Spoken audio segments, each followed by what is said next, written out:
My daughter had one hand wrapped around a champagne glass and the other resting on Valerie's shoulder when she said it. This is Ethan's mother, Valerie, but she's mom to me. A few people smiled automatically. Valerie looked up at Natalie with the startled, softened expression of someone receiving an award she hadn't known she was nominated for. Natalie kept going. She's shown me what having a mom can feel like when it isn't complicated. That killed the smiles. Somewhere behind me, a waiter set down a tray too hard. Silverware jumped. Across the long table, my son Marcus stopped chewing and looked at his sister as if she had begun speaking another language. Natalie turned toward me, and Denise is my mother, not mom. Denise. For a second, I wondered if I had misunderstood. Restaurants distort sound. Glasses clink, chairs scrape, ice machines groan behind swinging doors. Maybe she had said something else before my name. Something warm that had been swallowed by the room. Then I saw the little card in her hand. She had written the introductions down. My daughter hadn't stumbled into humiliating me at her 10th anniversary dinner. She had rehearsed it. The restaurant was the same one where Natalie and Ethan had held their wedding reception, though it had changed names twice since then. The dark green walls were new. So were the brass lamps and the framed photographs of oysters that made the place look more expensive than it was. But the private room still had the same narrow windows facing the parking lot and the same inconvenient square column near the middle. 10 years earlier, that column had hidden half the wedding cake from the photographer. That night, it mostly hid me from my daughter. Valerie lifted her hand from beneath Natalie's and touched the stem of her wine glass. She looked pleased. Yes, but also uncomfortable. Valerie could make discomfort look elegant. Even her winces had posture. "Oh," she said softly. "Well?" Ethan stared into his plate. That was almost worse than Natalie's speech. He knew. Maybe not the exact words, but he knew enough to find the rosemary potatoes fascinating. Marcus pushed his chair back. It made a low, ugly scrape against the floor. I caught his eye and shook my head once. He frowned. I shook it again. There are moments when people tell you not to make a scene because they want to protect the person who hurt you. This wasn't one of those moments. I wasn't protecting Natalie. I was protecting myself from becoming the second half of whatever story she had decided to tell about me. So I reached for my water. My hand was steady until the glass touched my mouth. "Anyway," Natalie said too brightly, "we're so grateful everyone came." The room began breathing again. People adjusted napkins and lifted forks. Valerie's brother asked someone whether the salmon was wild caught, which was either an act of mercy or cowardice. Robin, my closest friend, sat 2 seats away from me with her lips pressed flat. She had heard every word. She was also smart enough not to touch me. If she had, I might have come apart. That morning, Natalie had called me at 8:17. "Please tell me you picked up the picture." I had been standing barefoot in my kitchen, drinking coffee and trimming loose threads from the hem of the navy dress she planned to wear. Natalie had brought it over on Thursday because the lining kept rolling up near one hip. "Good morning to you, too," I said. "Mom." "I picked it up yesterday. Is it pixelated?" "No." "Are you sure?" "No, Natalie, I'm lying, so you'll be surprised by the pixels." She sighed. "I'm stressed." "You're always stressed before a party." "This isn't a party. It's our anniversary. With 42 guests and a seating chart, 38. The Garcias canceled. Then it's a very intimate anniversary with 38 guests and a seating chart." She laughed despite herself. That was how we had always worked. Natalie wound herself tight. I put a small hole in the tension. Then she acted annoyed, so neither of us had to admit she needed me. The photograph was from her wedding reception. Ethan had dipped her backward during their first dance, too far and too suddenly, and Natalie's eyes had gone wide while everyone else laughed.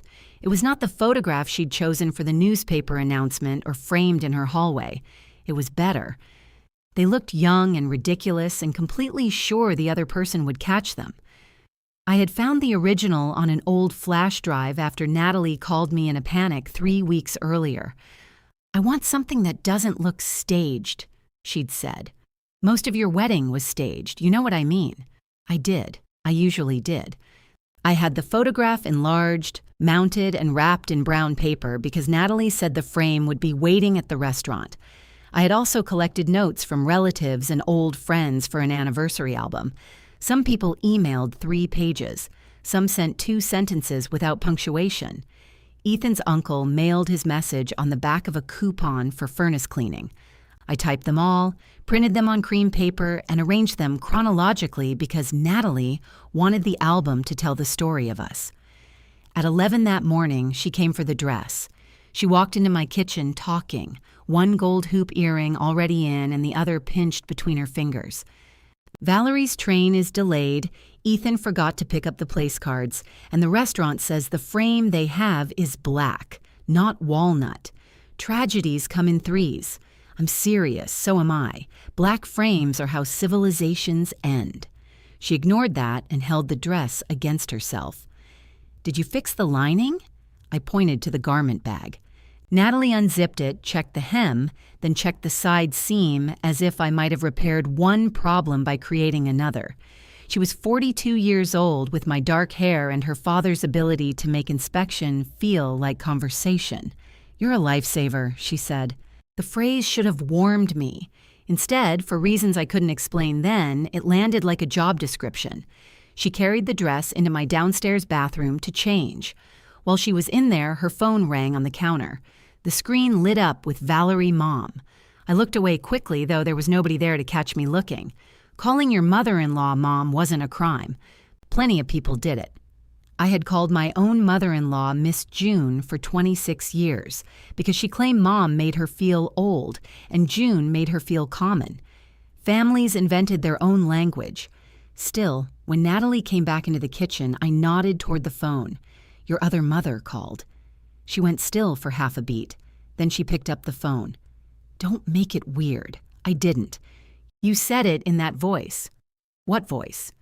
The voice where you pretend something is a joke so I'll know it isn't. I folded the garment bag over my arm. You can call Valerie whatever you like. Good. I was just telling you she called. Then tell me she called. You don't have to mark your territory. That took me by surprise. Natalie, I am not a Labrador. She almost smiled but stopped herself. See? This. I can't say anything without you turning it into a whole thing. I made one joke. You always make one joke. Well, 2 would be excessive. She closed her eyes. Forget it. I should have let her leave. Instead, I followed her to the front hall with the garment bag and the box containing the album. Where do you want this? Bring it with you tonight. I thought Ethan was picking everything up. He was supposed to, but he has to get Valerie from the station. Of course he did. I shifted the album box to my other arm. What time is she coming in? 4:10 if the train moves. And dinner starts at 6:30? She'll be fine. I didn't say she wouldn't. Natalie put on her sunglasses, though we were still inside. Can you please not keep score tonight? That stung because I knew exactly what she meant, and because I wasn't innocent of it. I remembered who showed up. I remembered who didn't. I remembered every favor long after I claimed I had forgotten it. I'm not keeping score, I said. She opened the door. You don't have to. You have the whole game memorized. Then she kissed my cheek. That was Natalie. She could cut you and tuck your hair behind your ear in the same motion. At the restaurant that evening, I arrived 20 minutes early with the enlarged photograph, the album, a sewing kit, and the small bag of makeup Natalie had left in my bathroom. A young hostess led me to the private room. Natalie was standing on a chair adjusting a strand of tiny lights around the square column. Ethan held the back of the chair with one hand while talking on his phone. Valerie stood near the windows in a pale silver suit, drinking sparkling water. She looked as fresh as if trains were private lounges that glided silently through lavender fields. Denise, she said, coming toward me, you look lovely. So do you. I feel terribly underdressed. She did not look terribly underdressed. Valerie never looked accidentally anything. Natalie climbed down. Did you bring the picture? I handed it over. She tore the paper open, looked at the photograph, and finally gave me the expression I had been waiting for all day. "Oh, Mom." She traced Ethan's blurred hand in the picture. For that second, I had her. Then Valerie came beside her and said, "Look at your face. You were terrified." Natalie laughed and leaned into her. The moment closed. I placed the album on the gift table. When I turned, I saw the seating chart propped against the wall. My name was at table 2, farthest from Natalie and Ethan. Marcus and Robin were there, along with 3 of Ethan's co-workers and a couple I had never met. Valerie was seated at the center of the main table beside Natalie. I stared at the chart long enough for the names to stop looking like names. Natalie noticed. "Valerie won't know many people," she said. "She knows everyone at your table. You know what I mean. She gets anxious." I looked across the room at Valerie, who was charming the bartender into adding more lime to her drink. "She hides it well. Please don't." "Don't what?" "Make me defend every decision." I lowered my voice. "I'm your mother. This is your anniversary. I thought I'd be sitting with you, and Marcus thought he would too.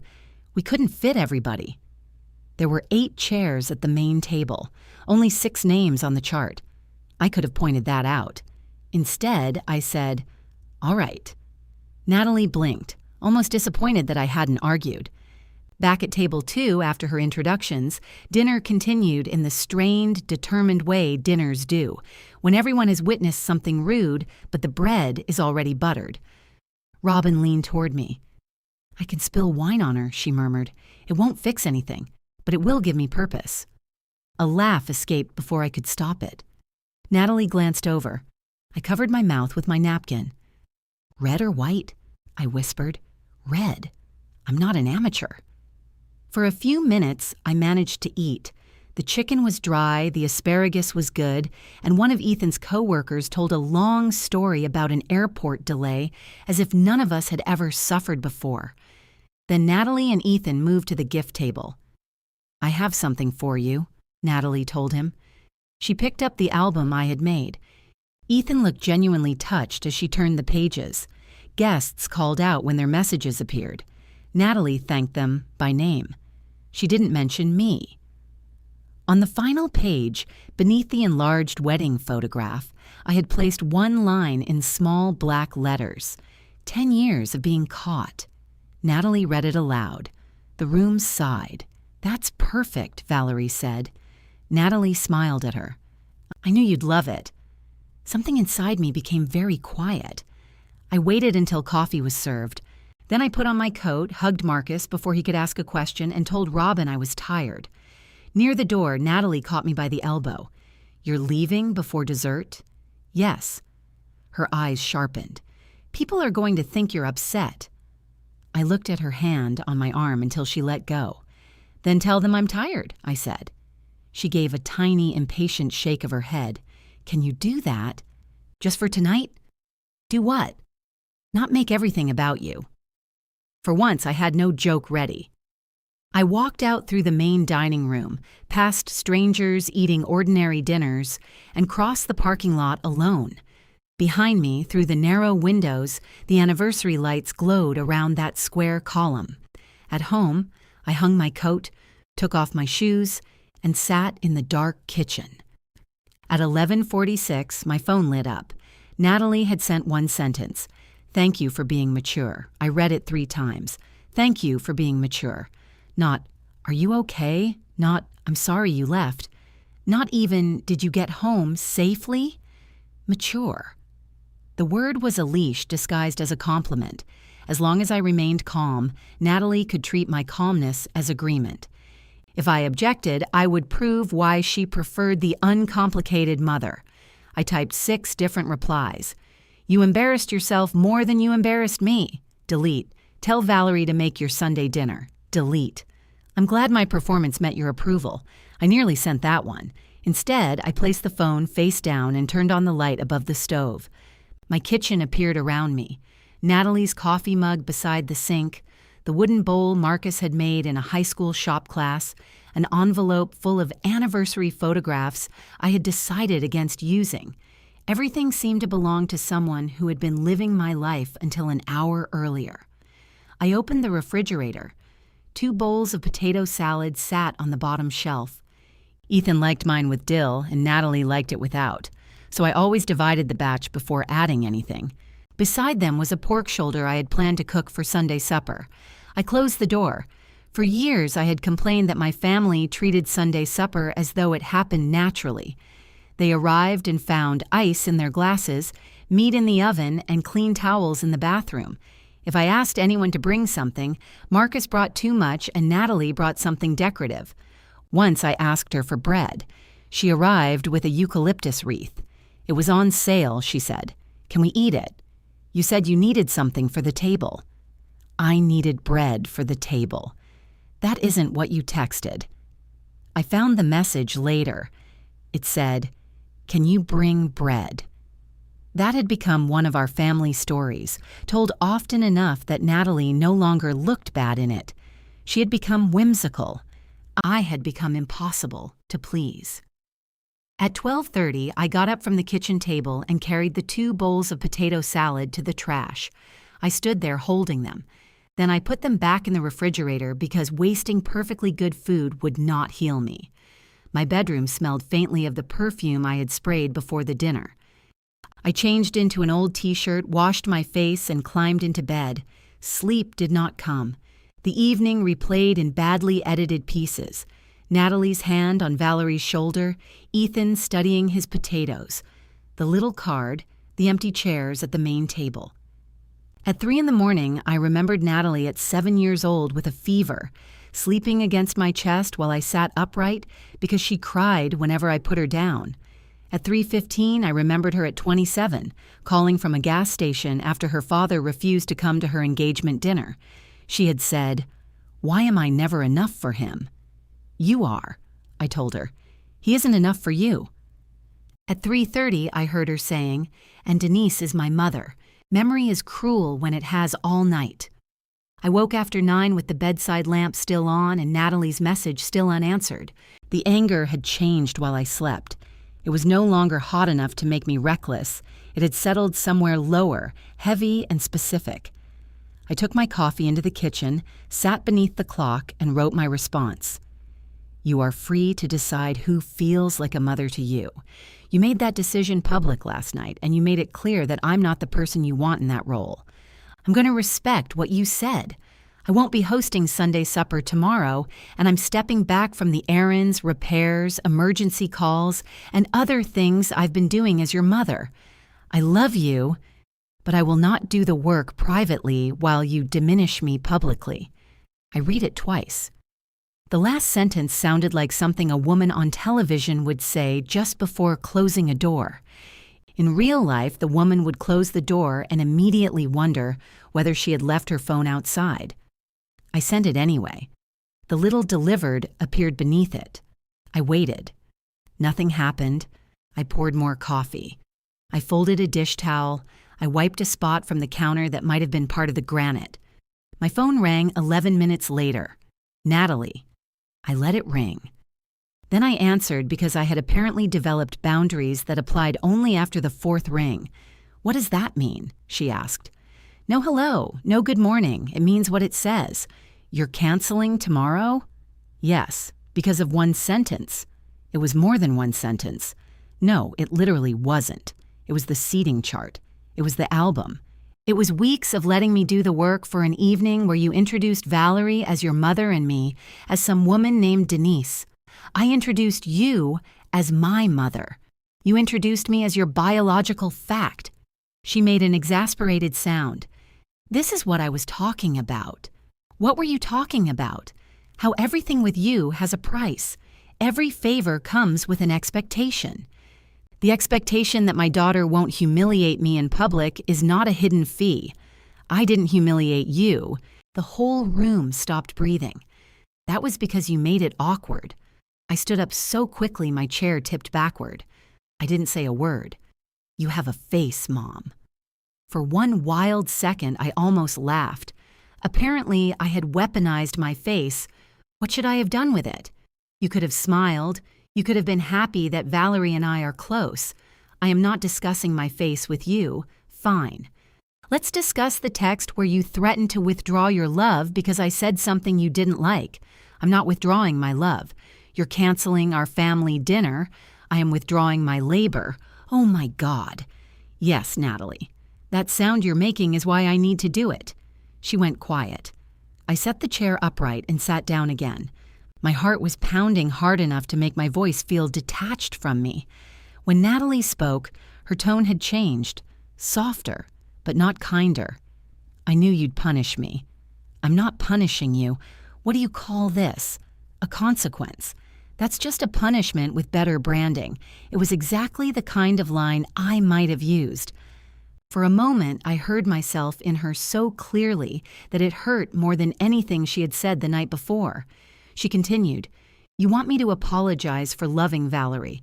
I want you to apologize for using her to hurt me. I didn't. You wrote it down." The silence after that was different. "You saw my notes? You were holding them. That doesn't mean I plan to hurt you. What did 'when it isn't complicated' mean? It meant what it meant. Explain it. I'm not doing this. You called me because you canceled tomorrow without even thinking about anyone else." There it was. Sunday dinner had become a public utility, and I was the bitter little town official shutting off the water. "Everyone else will survive," I said. "Marcus comes every week. Marcus owns a stove. You know it isn't about the food." I did know. That was the first thing she had said that found a tender place instead of a bruise. Sunday supper had started after my marriage ended. My husband Paul had not died. Death would have been cleaner in certain ways. He left at 58 with a woman from the dental practice, where he got his crowns done, an indignity so specific I had to stop myself from laughing when he confessed it. Afterward, Marcus and Natalie began coming every Sunday. At first they said it was to make sure I ate. Later, after the shock wore off, the dinners continued because none of us knew how to stop without admitting they had been medicine. "You're right," I said. "It isn't about the food." "Then don't do this. I'm not cooking tomorrow." Another silence. "Fine," Natalie said. "Be alone." She ended the call. I remained at the table with the phone against my ear until the dead line began beeping. At noon, I sent a message to the family group. "No Sunday supper tomorrow. I need a quiet weekend." Marcus called before the message showed as read. "What happened after you left? Apparently I became immature overnight. I'm coming over. You don't have to. I'm already putting on pants. Thank goodness." The neighbors talk. He arrived 25 minutes later wearing jeans, a faded college sweatshirt, and the expression he used when he wanted to repair something without first learning how it worked. Marcus was 39, broad-shouldered and gentle until he became angry. Then his gentleness turned formal. He brought a paper bag. "What's that?" I asked. "Lunch. I have food. You always have ingredients." That is not the same as food. He unpacked 2 roast beef sandwiches and a container of soup. Then he opened my refrigerator and spotted the potato salad. "Why are there 2 kinds?" "Dill." "Right." He took both bowls out. "Put those back. I thought Sunday was canceled. I can still eat them. You hate potato salad. I made it." That was not my question. He placed the bowls on the counter and leaned against the sink. "So," he said. "So?" "You should have let me say something last night." "What would you have said?" "I don't know. It would have had volume. That's why I stopped you. She planned that." "I know. Ethan knew. I don't know that." He looked guilty before she even got to Valerie. That detail had been waiting at the edge of my mind, asking to be invited in. I didn't want it. Maybe he knew she was going to say she calls Valerie Mom. He knew something. I unwrapped my sandwich, though I wasn't hungry. Marcus watched me. "Are you okay?" "No." His face changed. He had expected one of my standard answers. "Fine. Tired." It is what it is.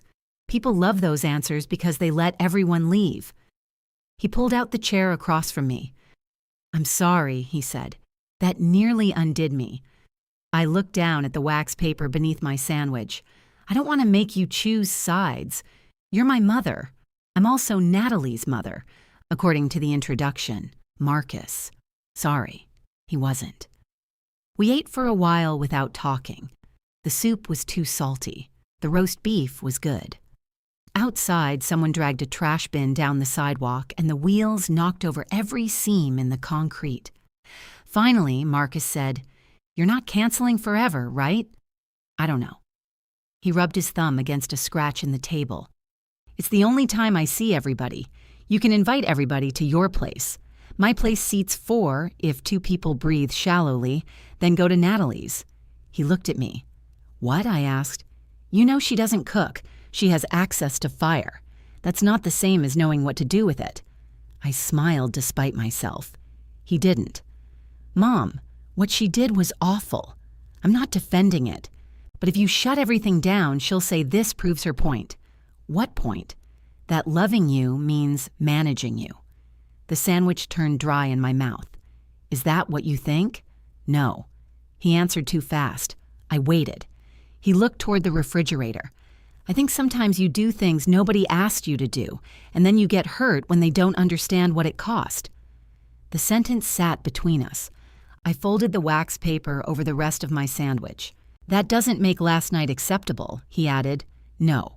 And it doesn't mean you should keep doing everything. No. But Sunday dinner isn't just something you do for Natalie." There was the cost Natalie had known how to find. If I stepped out of the role, I did not get to choose which pieces of it followed me. "I need one Sunday," I said. Marcus nodded, though disappointment passed over his face before he could hide it. When he left, he took one bowl of potato salad and hugged me too carefully. The house was quiet again. At 4, Robin called.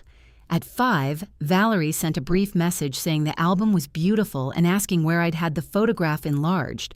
At 6:12, Ethan's name appeared on my screen. I watched it ring until the sound filled the kitchen. Then I answered. He said, "Denise, I think I owe you the truth about last night." "What truth?" Ethan exhaled into the phone. I could hear a television somewhere behind him, turned low. "I knew she was going to say something about Valerie. How much did you know?" "She showed me the speech yesterday afternoon." "All of it?" "Not exactly." "Ethan." "I saw an earlier version." I put the phone on speaker and set it on the kitchen table. My hand had begun to ache from gripping it. "What did the earlier version say?" That Valerie had welcomed Natalie like a daughter, and that somewhere along the way she'd become another mom. Another mom. That was the wording I saw. Was my name in it? "You were in a different section." Of course I was. What did she plan to say about me? That you were the person who taught her how to keep showing up? That sounded like something Natalie would write when she wanted to honor me without saying she enjoyed me. What changed? I don't know. You live with her. That doesn't mean I know everything she does. No. Apparently, it means you study vegetables while she does it. He was quiet for so long that I thought the call had dropped. "I'm not proud of how I handled it," he said. "That is not the same as saying, 'You're sorry.'" "I'm sorry." I sat down.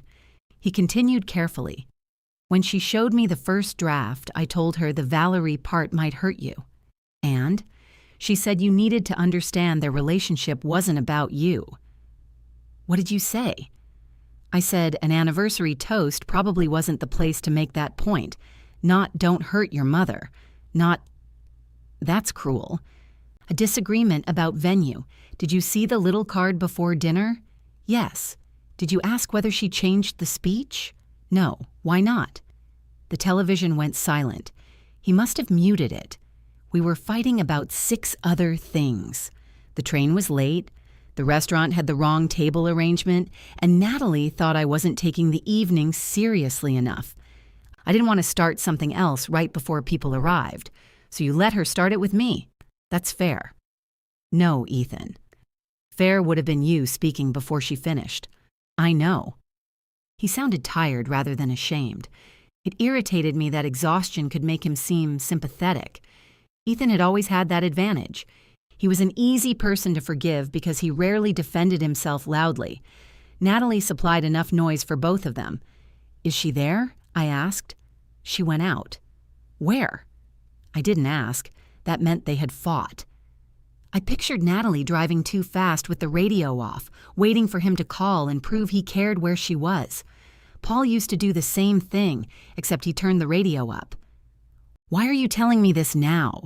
Because she's saying you misunderstood what happened. I didn't. I don't think you did. The directness surprised me. Ethan lowered his voice.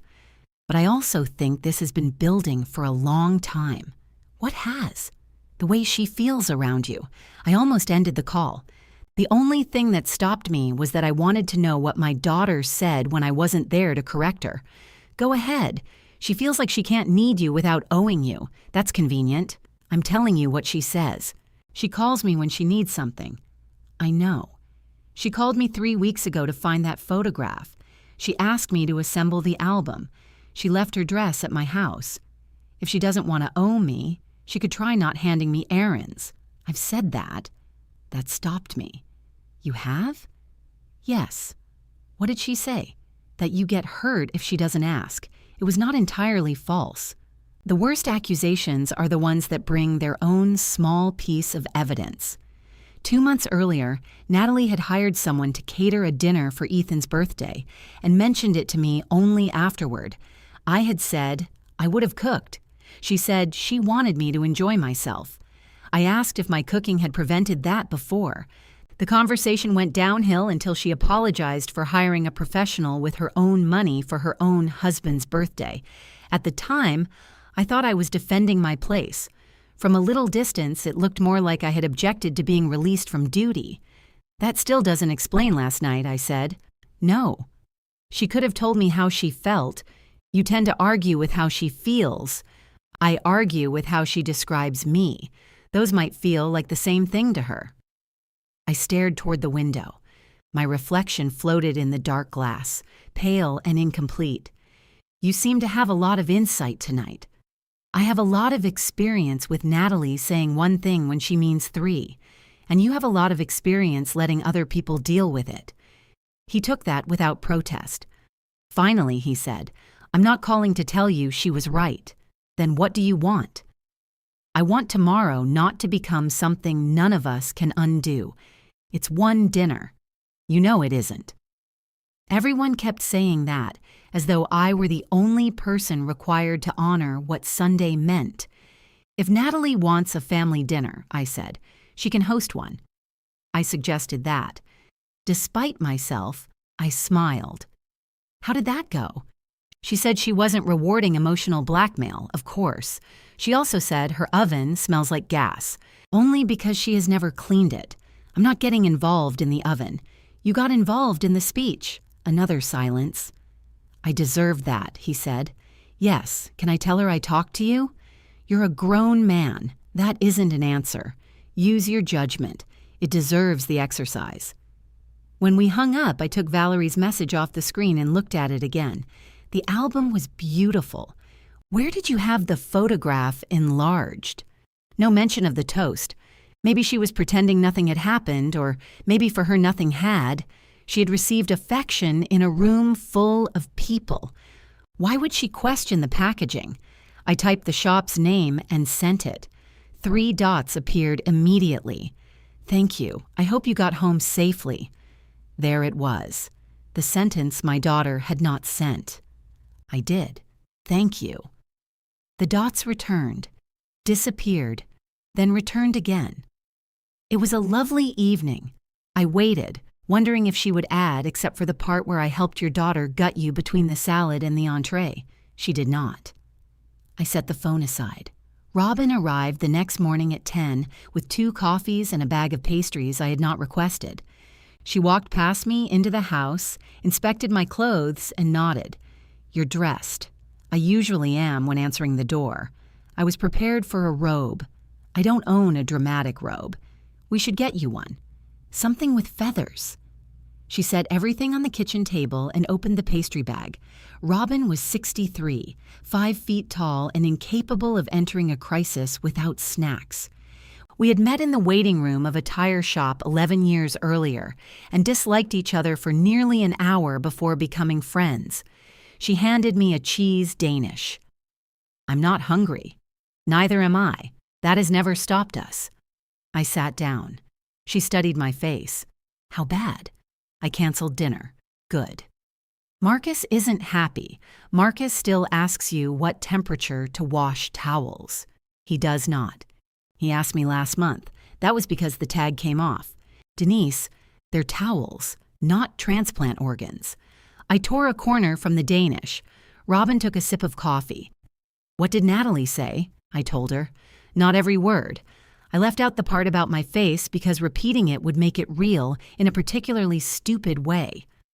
Robin listened without interrupting.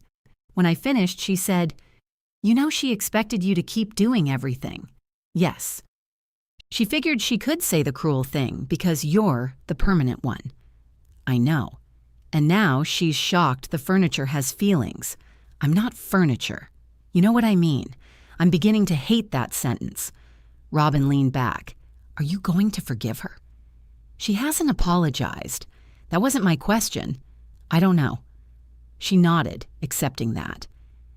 We sat in the kitchen while the hour moved toward the time I normally began preparing Sunday supper. At 11:30, I would season the meat. At noon, I would set out butter to soften. At 1, Natalie usually called to ask what we were having, though she claimed it was just conversation. At 11:42, my phone rang. Natalie. Robin saw the name. You want me to leave? No. You want me to answer? Absolutely not. The call stopped. A message arrived. What time should we come? I showed Robin. She thinks you changed your mind, she said. No, she thinks I didn't mean it. I typed, I canceled dinner. Natalie replied, I thought you'd had time to calm down. I placed the phone face down. Robin reached for another pastry. Do you have any actual food? There's pork shoulder. Wonderful, we'll cook it. I don't want to make Sunday dinner. You aren't. You're making lunch with me. That sounds suspiciously like rebranding. I learned it from Natalie. The joke landed badly. Robin saw it and squeezed my wrist once. We cooked anyway, not the pork shoulder. I put that in the freezer. We made scrambled eggs, sliced tomatoes, and burned toast because Robin refused to admit my toaster required supervision. At 1:30, the doorbell rang. I thought it would be Natalie. My body knew how to prepare for her before my mind did. Shoulders tight, mouth dry, every possible sentence forming at once. It was Marcus. He held a grocery store chicken in one hand and the bowl of potato salad in the other. Your apartment lost its stove? I asked. I thought we could eat. I told you I needed a quiet weekend. You also made enough potato salad to survive a winter. Robin appeared behind me. I'm here as counsel. Marcus looked past us into the kitchen. Is that smoke? Toast, I said. He lifted the chicken. This is already cooked. I stepped aside. We ate at the small kitchen table, just the three of us. No serving dishes, no folded napkins, no centerpiece. Marcus carved the chicken with the wrong knife. Robin complained about grocery store seasoning while taking seconds. At 2:15, Natalie sent a photograph to the family group. She and Ethan were seated across from Valerie at a bright restaurant table. 3 untouched brunch plates sat between them. Natalie had put her arm around Valerie and tilted her head against hers.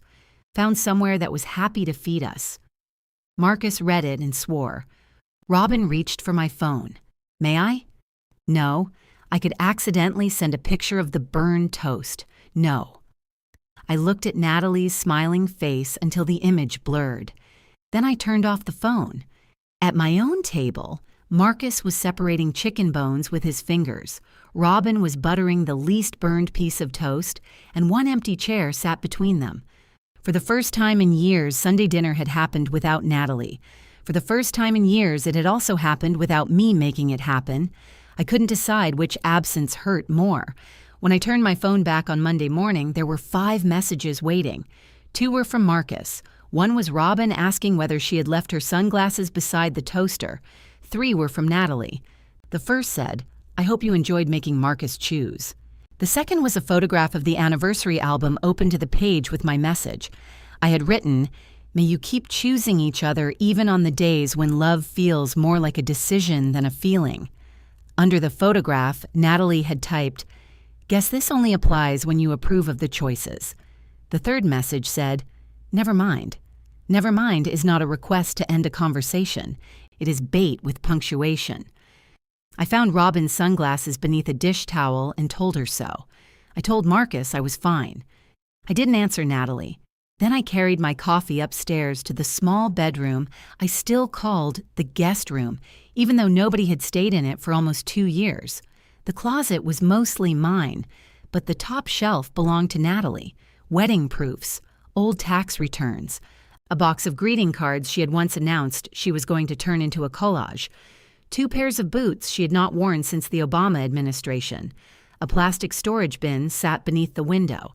Inside were photographs I had considered for the anniversary album and rejected because they were duplicates, blurry, or showed someone with food in their mouth.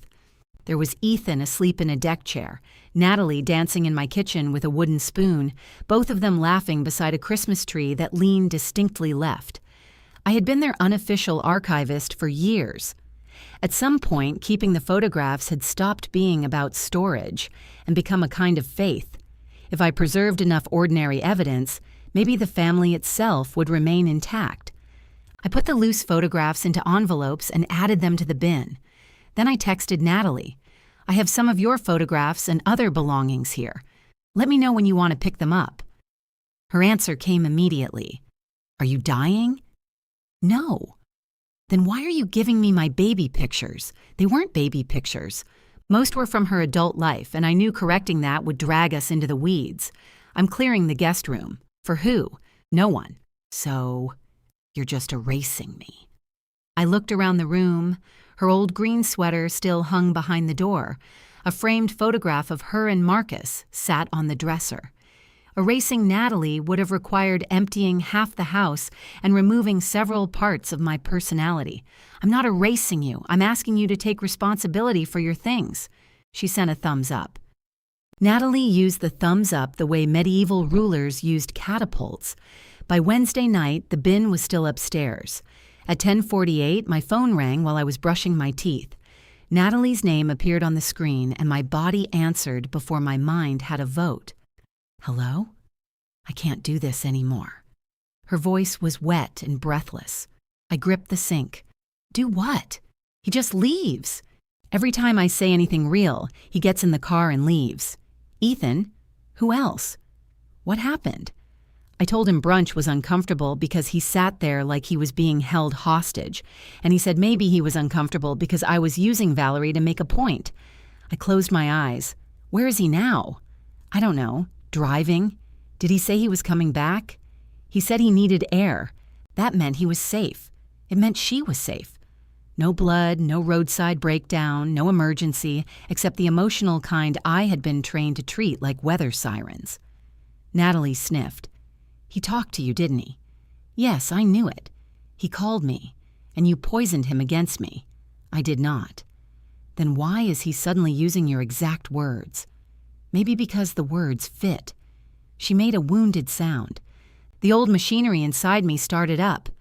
Ask whether she had eaten. Tell her Ethan withdrew when overwhelmed. Remind her that silence wasn't abandonment. Stay on the phone until her breathing slowed. Call Ethan afterward and explain what Natalie had meant. Repair both sides without either of them learning to speak directly. I could do it almost without thinking. That was the problem. "Natalie, are you in danger?" "What, are you safe in the house?" "Yes." "Has Ethan threatened you?" "No." "Why are you asking me like that?" "Because I needed to know whether this was an emergency." "My marriage falling apart isn't an emergency. Your marriage is not falling apart because Ethan took a drive. You don't know that. Neither do you." She was quiet. I rinsed my toothbrush and placed it in the cup. "I'm sorry you're upset," I said. "But I can't be the person you call to take your side in a fight with your husband. I didn't ask you to take my side. You opened with, 'I can't do this anymore.'" So you wanted me alarmed." "Oh, I'm sorry. Next time, I'll make sure my distress is presented in a format you find convenient. I'm going to hang up now." Her breathing stopped. "You answered just to reject me?" "No." I answered because I love you and because I thought you might be in trouble. You aren't. You have no idea how much trouble I'm in. Then talk to Ethan when he comes home. What am I supposed to do until then? I looked at myself in the mirror. Toothpaste had dried at one corner of my mouth. I wiped it away. Sit with it. She laughed once, harshly. That's your big motherly advice? It's the advice I'm taking myself. She hung up. I stayed in the bathroom, one hand pressed against the cool edge of the sink. 10 minutes later, I picked up the phone to call her back. I dialed the first 3 digits, stopped, and set it down. At midnight, I checked whether she had sent anything else. At 1, I checked again. The next morning, Ethan texted, "I'm home. We're okay." I thanked him and hated that I was relieved. Saturday, Marcus came over to help me move the storage bin downstairs. I had not asked him to help. I had mentioned it during a phone call, which in my family was apparently how we all requested things while maintaining deniability. He lifted the bin and grunted. "What's in here, bricks?" "Photographs." "How many photographs?" "Apparently, all of them." He carried it to the front hall and set it beside the coat rack. "Nat says you hung up on her." "Nat called you?" "She called everybody." "Who is everybody?" "Me, probably Robin, maybe the Pope." "Robin would have told me." "The Pope plays things close." I gave him a look. Marcus leaned against the wall. She was upset. So was I. She said Ethan left. He took a drive. She didn't know that when she called you. She knew he said he needed air. Marcus rubbed the back of his neck. "I'm not saying you had to stay on all night. How generous. I'm saying this is getting bigger. It was already big. You just didn't have to carry any of it." His expression tightened. "That's not fair." "No. I was there after Dad left, too." The words hit with enough force that I stopped moving. "I know you were." "Do you?" "Of course. Because sometimes you talk like it was you and Natalie in that house, and I dropped in on Sundays with bread. You never brought bread." He didn't smile. I sat on the bottom stair. Marcus looked toward the plastic bin. "She called me after Ethan left. I spent an hour talking her down. Then Ethan called me from a gas station because he didn't want to go home angry. I spent 40 minutes talking him down. So when you say I never had to carry it, that's not true. You just usually grabbed it first." I had no answer ready. He sat beside me, his knees higher than mine. "I don't like what she did to you," he said. "I need you to know that every time I say something else." "I know." "No, you hear the something else and decide I'm defending her." "Maybe. Definitely." I picked at a loose thread on my sleeve.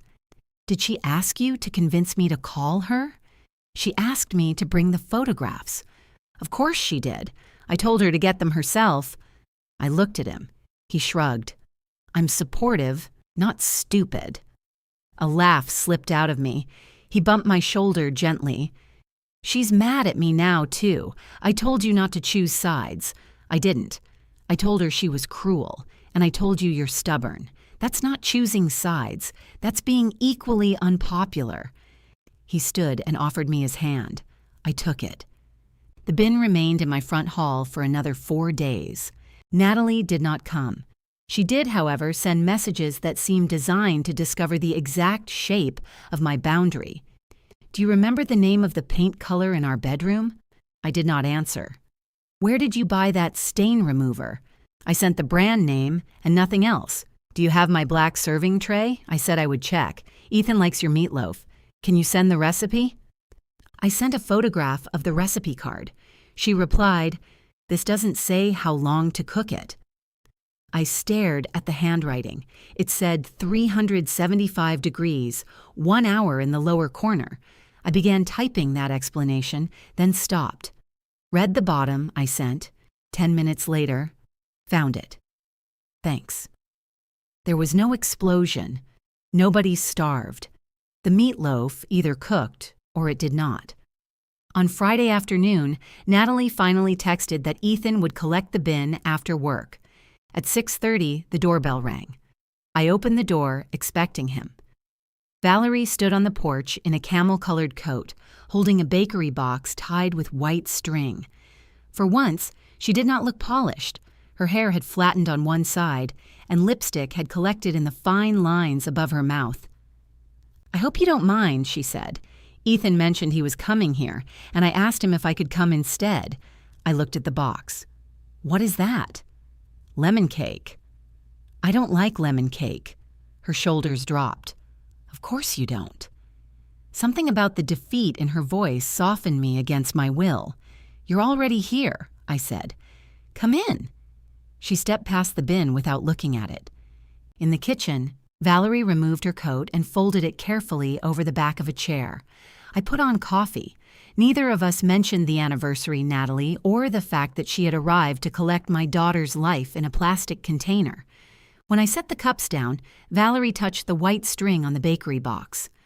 "I owe you an apology," she said. I sat across from her. "You and quite a few other people," I said. "Yes." She looked directly at me. "But I'm the one who let her call me Mom." "That's not something you need to apologize for," I said. Valerie's eyebrows rose slightly. "You're allowed to answer to whatever name you want. You didn't write Natalie's speech." "No, but I enjoyed the name." She said it without defensiveness, which made it harder to be angry at her. "How long has she called you that?" "Since Christmas." I looked toward the stove. Christmas had been at my house.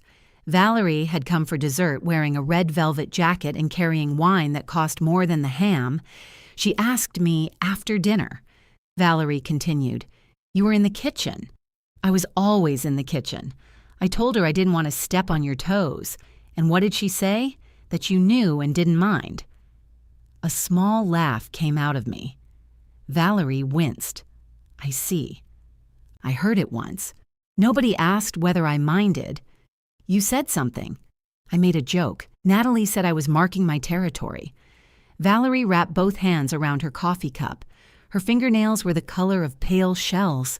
Even her hands looked rested. "I should have asked you myself," she said. "Would you have stopped if I said it bothered me?" She considered the question longer than politeness required. "I don't know." The honesty surprised me. She looked down at her coffee. "Ethan has never needed me in a very visible way. Even as an adult, he calls when he has information, not feelings. Natalie called to ask my opinion. She invited me places. She told people I was important to her. So it felt good. Yes." "You don't have to sound ashamed. I am a little ashamed." "Why?" "Because I'm 70 years old and apparently still susceptible to flattery.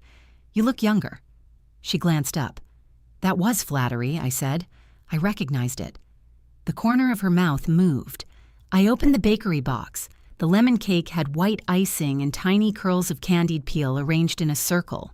It was the sort of cake that appeared in a glass case and made ordinary pound cake feel underdressed. "Do you like lemon?" I asked. "Not especially." "Then why did you bring it?" "The woman at the bakery said it was popular. You let strangers make too many decisions for you. That is becoming clear." I got a knife and cut 2 thin slices. Valerie waited until I sat down again. At the restaurant, she said, "I thought Natalie was going to say I had welcomed her into the family." Something like that. Ethan saw a version of the speech. He told me. "He called you?" "He called to ask whether I would pick up the photographs." I glanced toward the front hall, and instead you came yourself. I didn't want him carrying messages between 3 angry women.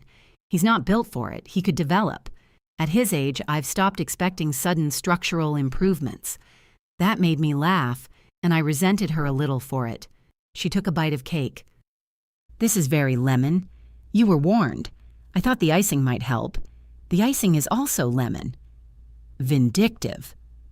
We ate in silence for a moment. "What did you think when Natalie said it?" I asked. Valerie placed her fork carefully against the plate. "I thought she had put me somewhere I hadn't agreed to stand." The sentence settled over the table. "She put her arm around you," I said. "Yes." "And you stayed." There were 38 people watching. So I froze. "You're not the only woman who can fail an important moment." I felt the correction. It was deserved, Valerie continued. When she said you made motherhood complicated, I understood that calling me mom wasn't only affection, it was comparison. You didn't look unhappy. I've had decades of practice looking pleasant when I want to crawl under furniture. You could have said something afterward. I should have. You sent me a message about the photograph. I know, as if the rest of the night was lovely. I said it was lovely because I was afraid if I named what happened, you'd think I was enjoying your humiliation. Were you? Her face changed. No, not shocked. Not offended, just no. I believed her, which was inconvenient. She pushed the cake away. But I won't pretend I hated being chosen.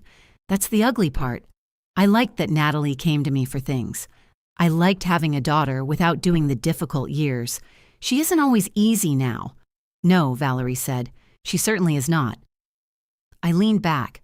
What has she told you about me? That depends on when you ask. Tonight. Valerie sighed. She says you do generous things and then behave as though everyone signed a contract. I almost smiled at the word. It sounded like Natalie.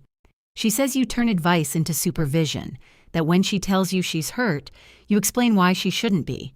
She says you remember every sacrifice and forget every boundary. My coffee had gone cold. And what do you think? I think adult daughters tell the truth about their mothers in ways that are not always fair. That is a very polished answer. I had it polished before I got here. I looked at the cake instead of her. She said, I also think she relies on you constantly. Yes, and resents you for knowing that. I looked up. Valerie's expression was gentle but not soft. You're the person she expects to remain after she behaves badly. That is a kind of faith, Denise. It is also a terrible way to treat someone. My eyes burned. I blinked until the kitchen returned to focus. She told me I made Marcus choose. Marcus is 39. If he hasn't learned to choose his own lunch, the family has larger problems. He brought a chicken. That sounds like progress. I laughed again, this time badly. It cracked in the middle. Valerie reached across the table, then stopped before touching my hand. I appreciated the hesitation more than I would have appreciated the touch. I'm sorry, she said. Not for caring about her. I won't apologize for that. But I'm sorry I let her use me to make you smaller. I nodded because speech had become unreliable. She withdrew her hand. After a minute, I asked, what happens now? With Natalie? With the name? Valerie looked tired. I'm not going to stage a correction. That would turn it into another weapon. So she keeps calling you Mom, if she wants. The answer irritated me, though I had said it was her right. She saw that. I won't pretend to be something I'm not. I care about Natalie. I'm not replacing you, and I'm not going to become the person she calls every time Ethan disappoints her. She already calls you, more this week than in the previous 6 months. I imagined Natalie dialing Valerie after I hung up, transferring her distress from one woman to another, like a dish too hot to hold. What do you say? That she should talk to her husband. How does she like that? She prefers your advice. There was no triumph in Valerie's voice. She stood and carried both plates to the sink. You don't have to do that, I said. I know. She rinsed them anyway. In the front hall, she stopped beside the storage bin. I'm not taking this. You came to pick it up. I offered to come because I wanted to speak to you. Natalie can collect her own belongings. She'll be angry. I'm learning to survive that. Valerie put on her coat. Before leaving, she turned toward me. If you tell Natalie we talked, I won't deny it. I wasn't planning to report back. Neither was I. That promise lasted less than 20 minutes. My phone rang while I was wrapping the remaining cake. Natalie did not wait for me to say hello.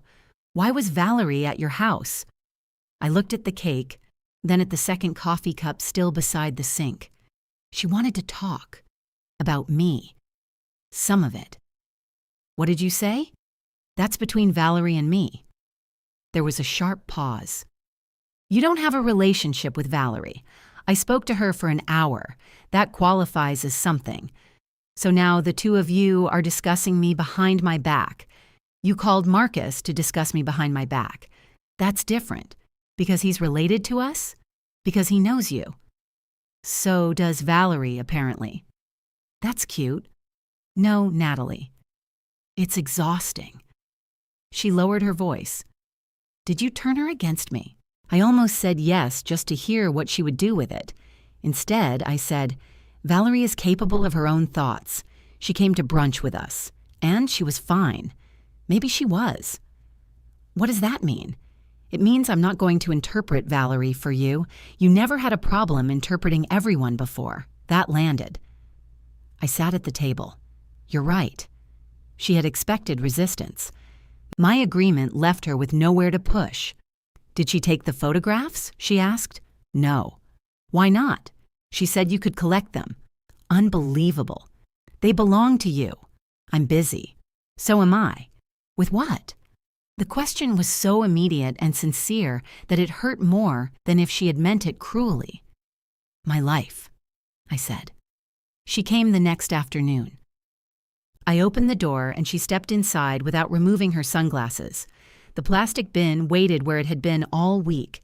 She noticed the bakery box on the hall table. Lemon cake? Yes. You hate lemon. So does Valerie. Natalie's mouth tightened. I don't know why she bought it. We discussed that. I bet you did. She bent to lift the bin. It rose 2 inches, then dropped with a thud. What is in this? Bricks. Very funny. She tried again. I watched her struggle for exactly long enough to prove something to no one. Take that end, I said. I can do it. I can see that. She glared at me over the rim. We carried the bin together, moving awkwardly through the doorway and down the front steps. At her car, the lid slipped sideways. One of the envelopes fell out and split open on the driveway. Photographs scattered across the concrete. Natalie cursed and crouched. I knelt beside her. There we were in pieces. Christmas, birthdays, rented cabins, my kitchen. Natalie picked up the photograph of herself dancing with the wooden spoon. You kept this? You gave it to me. I didn't know you still had it. I keep things. I know. For 1 second, the old rhythm returned. Her voice softened, and I nearly reached to move a strand of hair from her cheek. Then she turned the photograph over and placed it in the envelope. Did you tell Valerie I lied to her? She asked. Did you? I said you wouldn't care. That isn't what she remembers. Natalie stood. I didn't think you would. You told me not to make it weird when I heard you call her mom, because I knew you'd do this. No. You knew it hurt me. She pushed the envelope into the bin.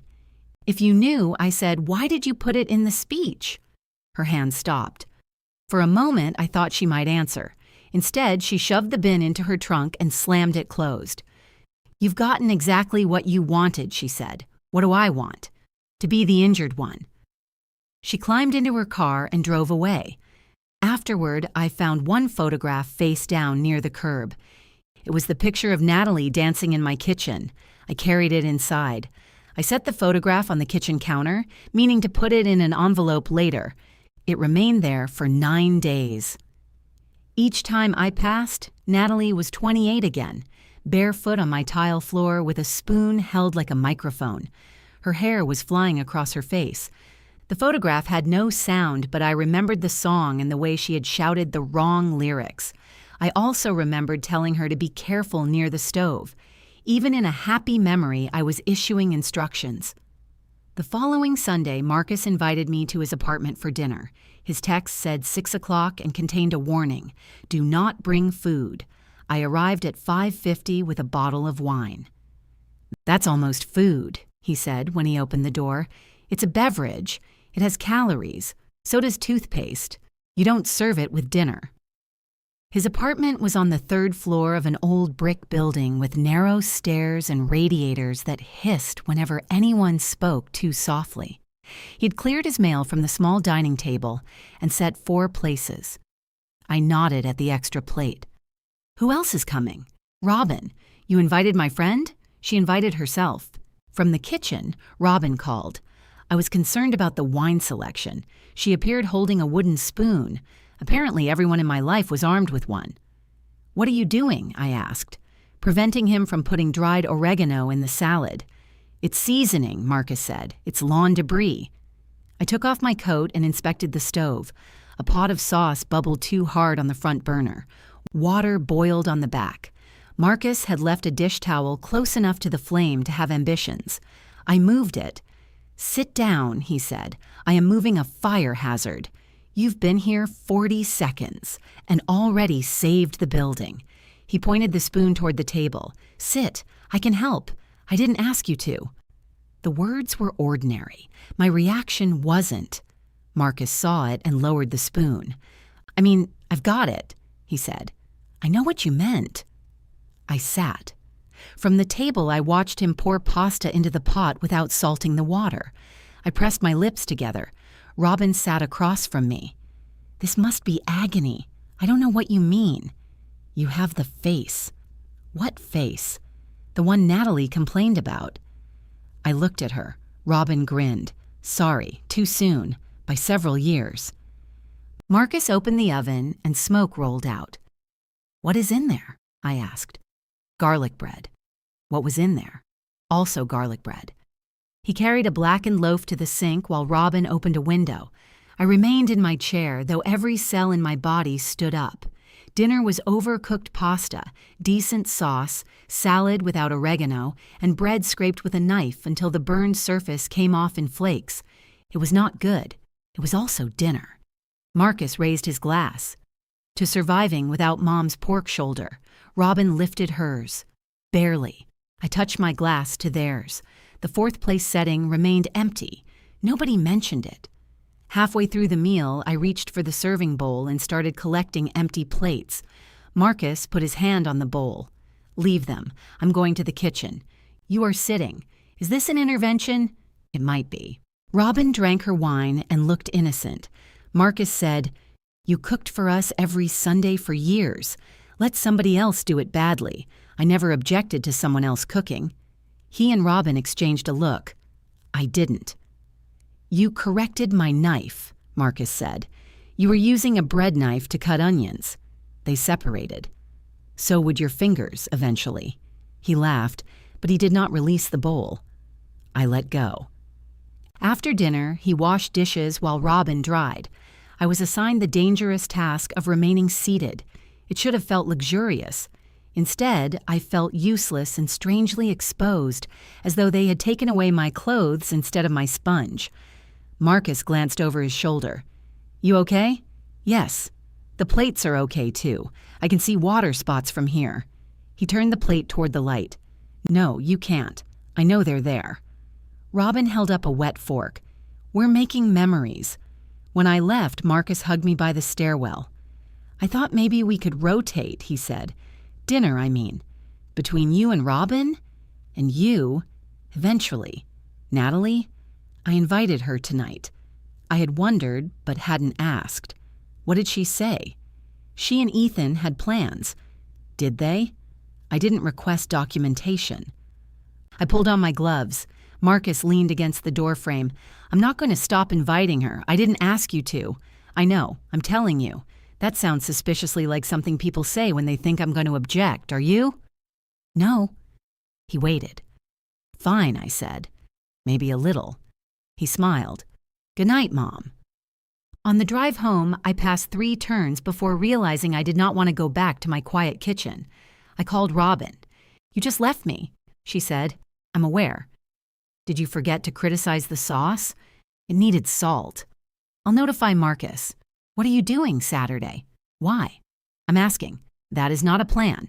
That is surveillance." I sighed. "Never mind, absolutely not. You don't get to use Natalie's favorite weapon. I'm going to the Calder Street Theater on Saturday. Come with me. I don't act. Neither do most of the people on that stage." "What are you doing there?" "My neighbor Celia runs productions. They're sorting costumes. I have plans." "What plans?" I looked through the windshield at the dark road ahead. Laundry. "Bring your dramatic robe." I went because Robin arrived at my house Saturday morning and leaned on the horn until I came outside. The Calder Street Theater occupied a former hardware store between a laundromat and a shop that sold lamps made from plumbing pipes. The lobby smelled like dust, coffee, and paint. Somewhere beyond a black curtain, an adult man was delivering a speech about betrayal in a British accent that moved unpredictably between London and Texas. Robin whispered, "That's Howard. He sells insurance." "Should he?" A woman with short gray hair and red-framed glasses strode toward us carrying a bundle of velvet. "You're Denise," she said. "You're Celia." "Robin says, you sew?" "Robin says many things." Celia dropped the velvet into my arms. "Can you tell me whether this can be saved?" It was a long burgundy coat with a torn lining and one sleeve separating at the shoulder. "Yes." "Good." "Everyone else says it has character. It has damage. I like you already." The wardrobe room was behind the stage, packed with rolling racks, plastic tubs, hat boxes, and 3 headless mannequins. Labels had been attached to drawers in several different handwritings: gloves, ties, fake jewels, things that might be belts. I removed my coat. "What are you producing?" I asked. "A comedy," Celia said. "Though currently the costumes are funnier than the script."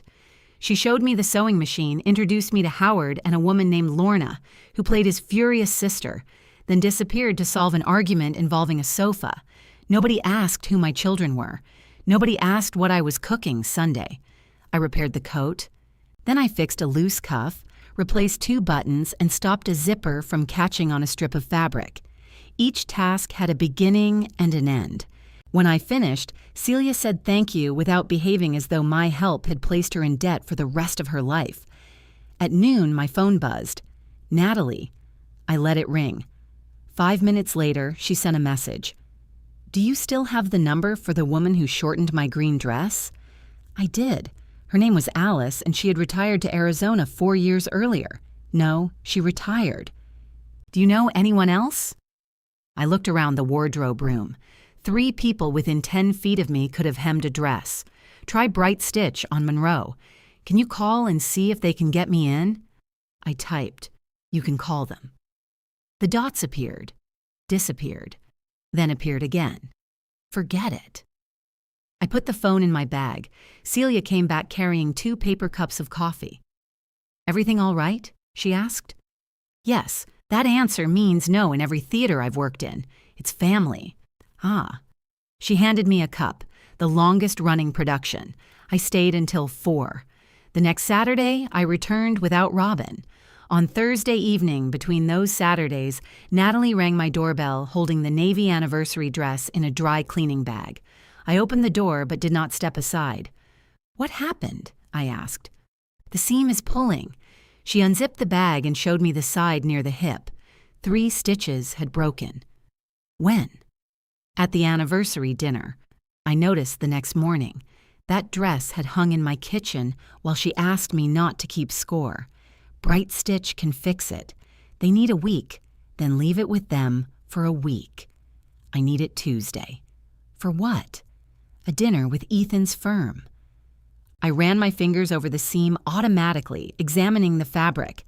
"It won't take you long," she said. There it was. Not "you, do this well."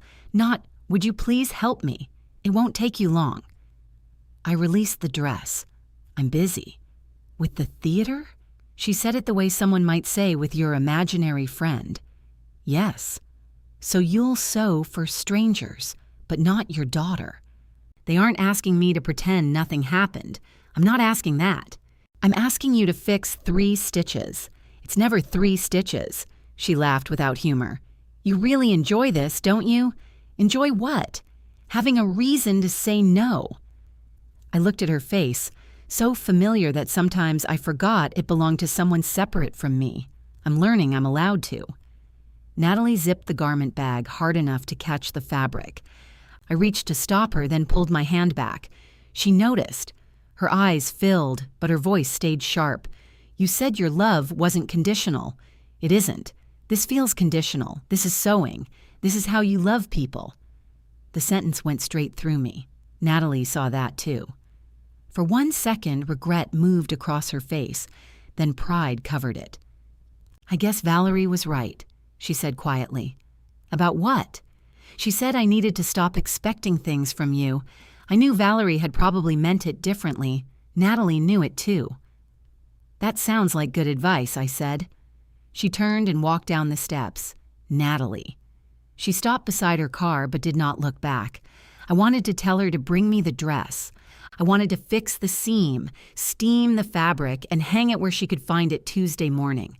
The whole repair would take 15 minutes. Instead, I said, "The tailor on 5th sometimes takes rush work." She opened her car door. "I don't need a tailor," she said. "I needed my mother." Then she drove away with the torn dress hanging behind her. I stood on the porch until her taillights disappeared. Then I went inside, sat on the bottom stair, and cried over 3 broken stitches. It would have been easier if the dress had needed something difficult, a new zipper, a reconstructed lining, some repair that justified saying no. But I could see exactly how to fix it. I could picture the needle entering the original holes so the new thread disappeared into the old seam. 15 minutes. I picked up my phone. "I love you," I typed. I still mean what I said about the tailor. I stared at the words, wondering whether love followed immediately by no sounded like love at all. Then I sent them. Natalie did not answer. At the theater Saturday, I sewed a button onto the wrong side of a vest. I noticed only after I finished, which had not happened to me since I was 12. Celia examined it. "Innovative. I'll redo it. You'll drink your coffee first." "I don't need coffee. You've stabbed yourself twice and you've sighed at that vest like it disappointed you personally." She took it from my hands and set it on the cutting table. "Family?" she asked. "Yes." "The same family?" "I only have one." "Show off." I smiled despite myself. Celia pulled a chair beside mine. Beyond the wardrobe room door, Howard was rehearsing a scene in which he discovered that Lorna's character had lied to him. His British accent had improved, which meant it now sounded vaguely Canadian. Celia nodded toward the stage. "They'll spend 6 weeks pretending to hate each other and then complain when the play ends." "Why?" "Because conflict is intimacy with louder shoes." "That sounds like something you put on a poster." "I might." She handed me the coffee. I told her about the dress. Not the whole anniversary, not the speech or the seating chart or Valerie. I said my daughter had hurt me. I had stopped doing favors, and then she came to my door asking for a simple repair. Celia listened while winding thread around an empty spool. When I finished, she said, "Do you think fixing the dress would have repaired the relationship?" "No." "Do you think refusing fixed it?" "No." "Then it was probably just a dress." I frowned. "That is not helpful. People confuse helpful with pleasant. I can't tell whether you're agreeing with me." "I don't know enough to agree with you. I liked her less for several seconds." She continued, "You're allowed to say no. Your daughter is allowed to be hurt by it. Both things can exist without one canceling the other." "I know." "No, you know sentences. That's different." Before I could answer, Howard appeared in the doorway wearing the burgundy coat I had repaired. "Something's pulling under the arm." "That's your shirt," I said. "How can you tell from there?" "Because the coat fits." He raised both arms and twisted. A button flew off and struck a mannequin in the chest. Celia looked at me. "Coffee first. I stayed later than I intended." At 5, I began gathering 3 unfinished garments to take home. Celia removed them from my arms. "I can finish these tonight. The building will still be here Tuesday. You said you needed them. I need the green jacket. The others can wait. It won't take me long." The phrase came out in Natalie's voice. Celia seemed to hear it, too. She handed me only the green jacket. "People will take whatever you offer, Denise. That doesn't mean they stole it." I carried the jacket to my car and sat behind the wheel without starting the engine. The phone lay silent in my purse. No message from Natalie. On Sunday afternoon, Marcus called. "I'm cooking next week. You cooked last week. I'm trying again while the fire department still remembers the address. What are you making?" "Tacos." "You can't burn those." That sounded like a challenge. I could hear him shifting the phone against his shoulder. "Who's coming?" I asked. "Robin." "You, Natalie, and Ethan if they want." I waited. "And Valerie," he added. "Why Valerie?" Natalie asked if she could bring her. Of course she had. Are you warning me or asking permission? Warning. Good. You're coming? I almost said no. Then I pictured Natalie telling everyone I had refused to sit in the same room as Valerie, and I hated that my first reason for going involved the story Natalie might tell. I'll come. Do not bring food, wine, toothpaste has calories. I was proud of him for remembering. The next Sunday, I arrived at 6 with nothing in my hands.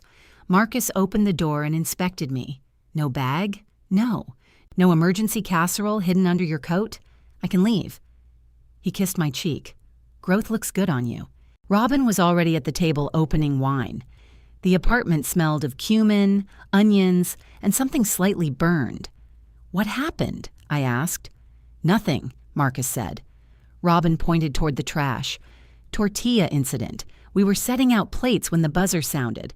Natalie entered first, carrying 2 long loaves of bread. I stared at them.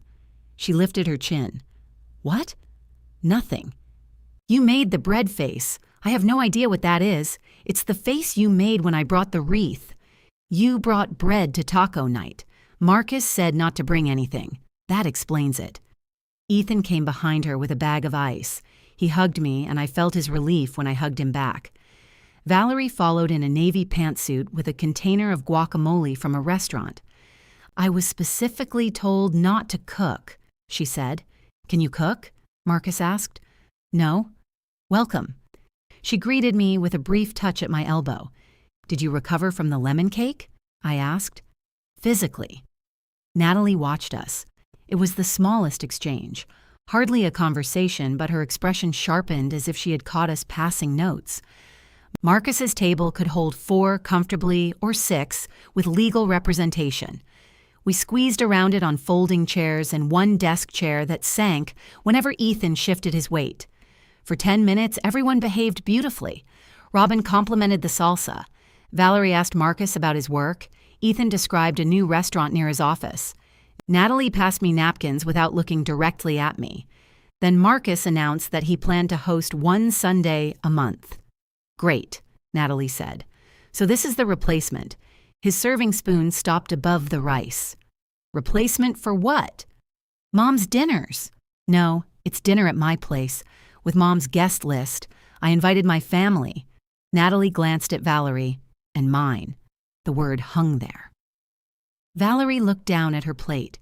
Marcus set the spoon in the bowl. Can we eat one meal without doing this? I didn't start anything. You called the dinner a replacement.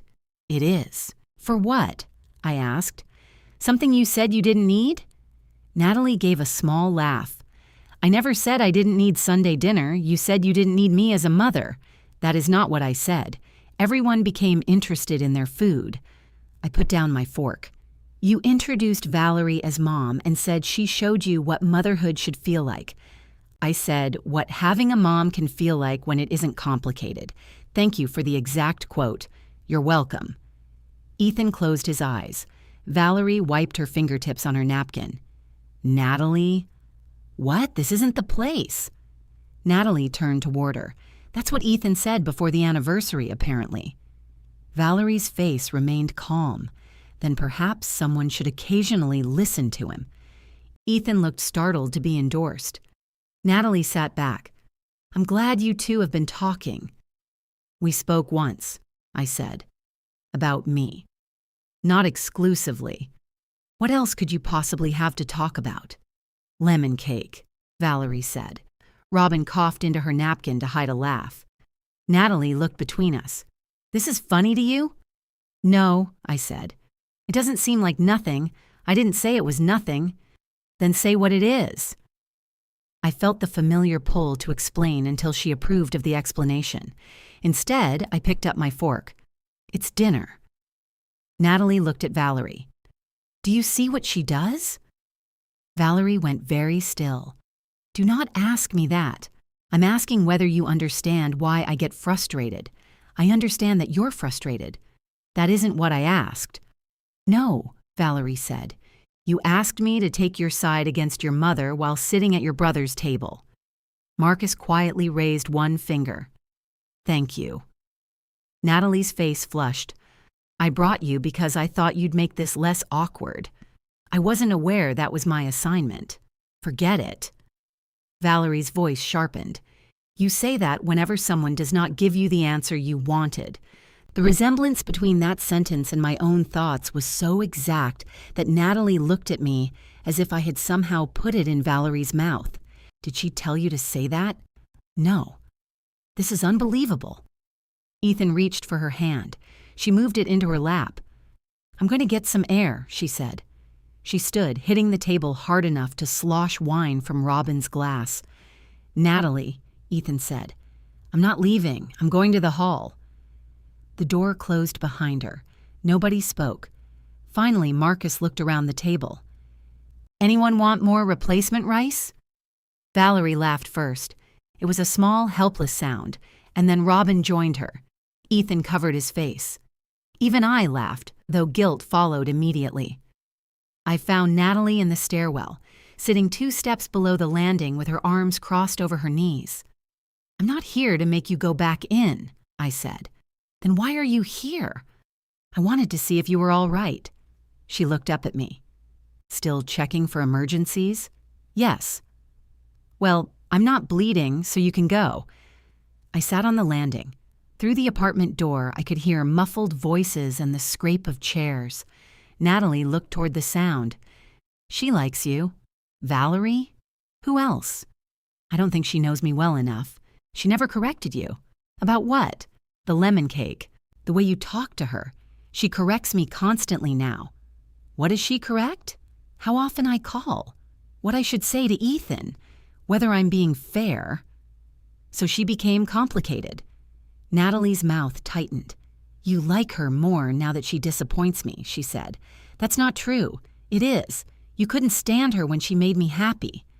I moved down 1 step, closer but not touching her. "I couldn't stand being used to make you happy by comparison." She stared at the opposite wall. After a long silence, she said, "I took the dress to the tailor." "Did they fix it?" "Yes." "Good. It cost $40. I'm sorry." "No, you're not." She stood and smoothed her pants. At the apartment door, she looked back at me. "I miss Sunday dinner," she said. Before I could answer, she went inside. When I followed her back into the apartment, everyone pretended the tacos required full concentration. Natalie sat beside Ethan again. He put his hand on the back of her chair instead of reaching for hers. Valerie was telling Marcus how to remove a wine stain from his rug, though the stain had existed before any wine was spilled. "Salt first," she said. "I thought club soda," Marcus replied. "That's a myth." Robin looked at me. "Is it?" "I use dish soap." Valerie considered this. That might work. Natalie watched the exchange with the expression of someone witnessing 2 rival governments sign a treaty.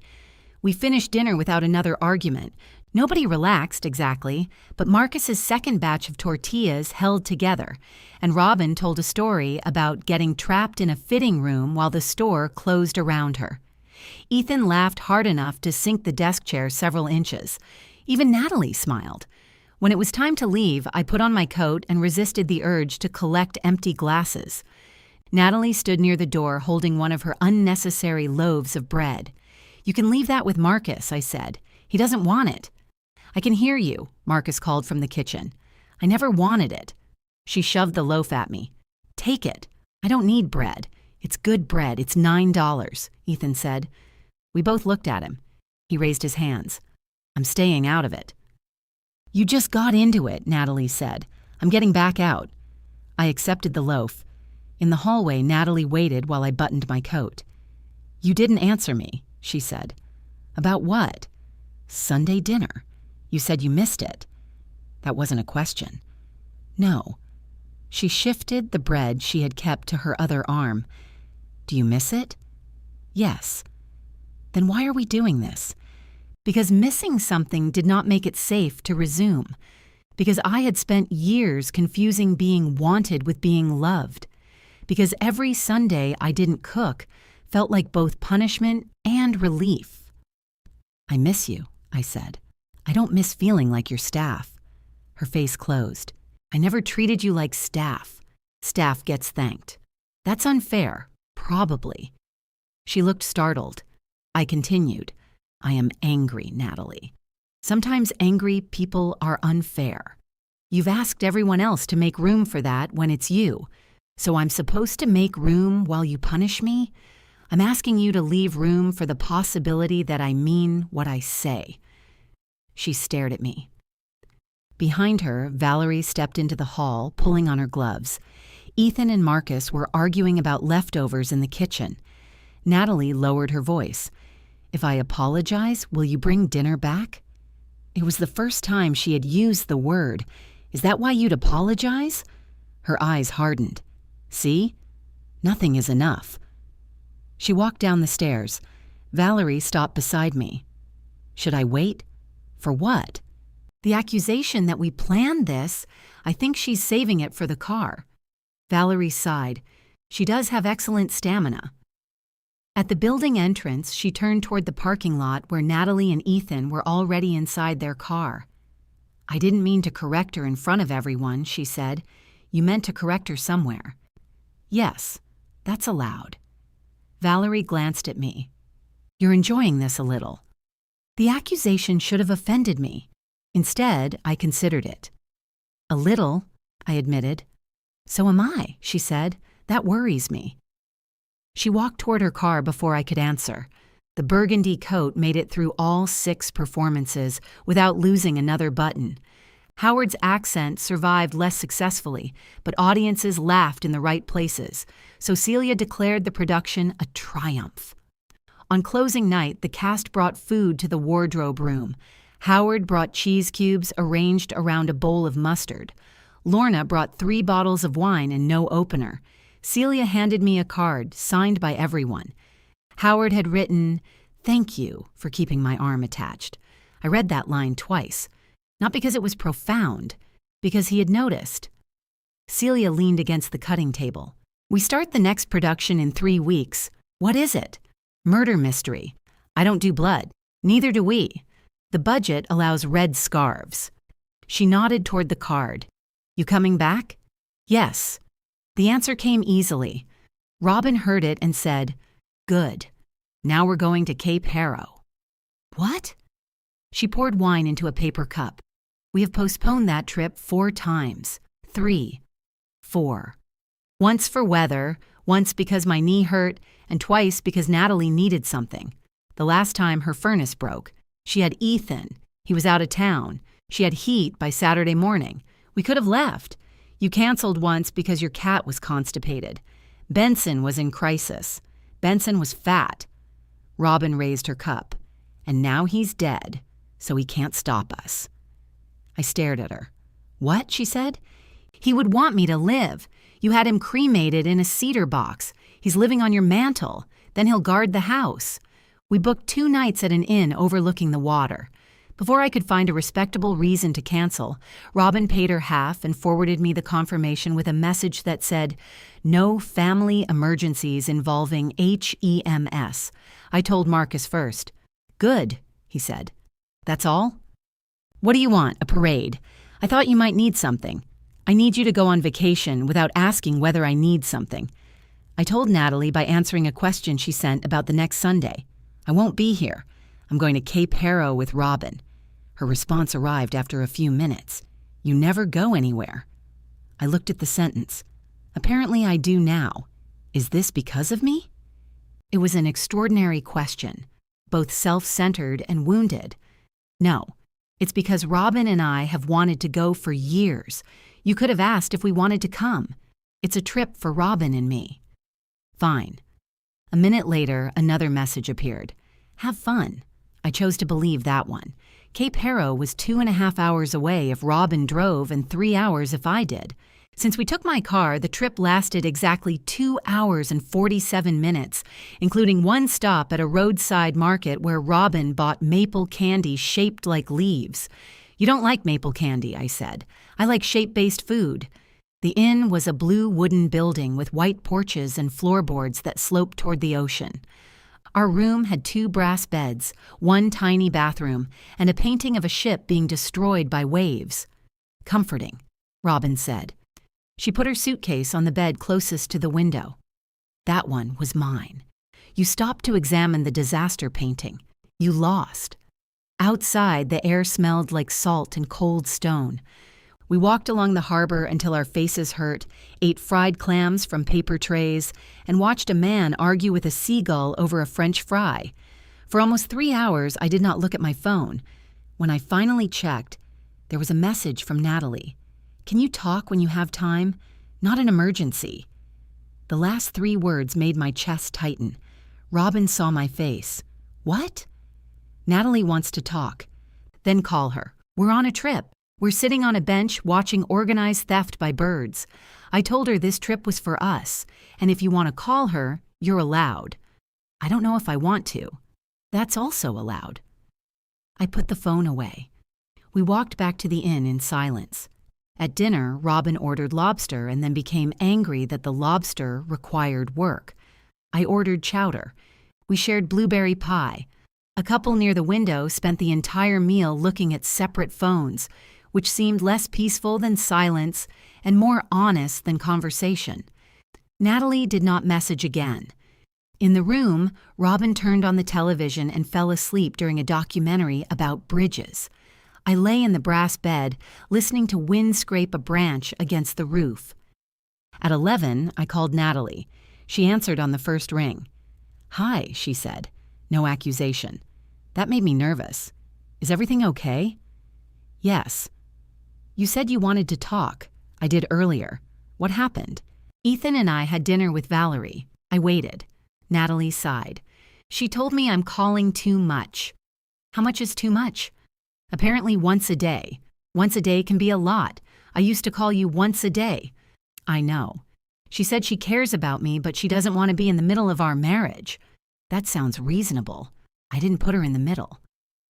"What did you ask her?" Another sigh. "Whether Ethan has always shut down like this, that's asking her to explain her son during an argument." I asked one question. Were there follow-up questions? "You're taking her side." "I'm trying not to take any side. This is why I called you. To ask about Ethan. To ask whether I do this." The question was so quiet I almost missed it. Do what? Make people feel like they're being assigned jobs. I sat up against the headboard. Across the room, Robin slept with her mouth open while a bridge collapsed silently on television. "Yes," I said. Natalie did not respond. "So do I added. "That doesn't make me feel better. It wasn't supposed to." "What job did I assign you?" "All of them." "That's dramatic." "You called me because Valerie resigned from one." I heard her inhale. "That's not fair."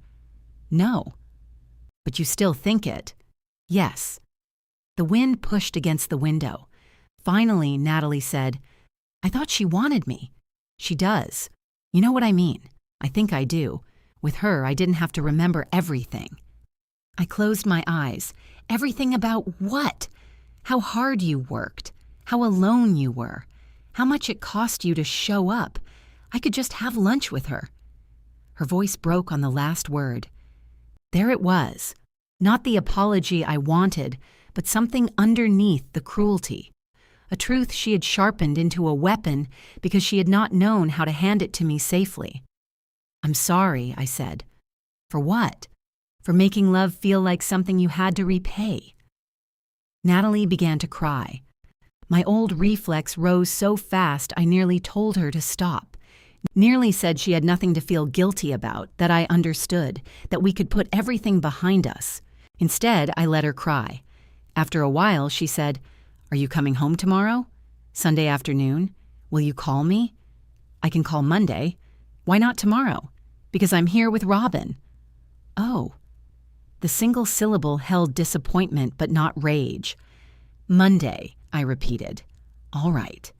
When the call ended, Robin spoke without opening her eyes. "That sounded painful. I thought you were asleep."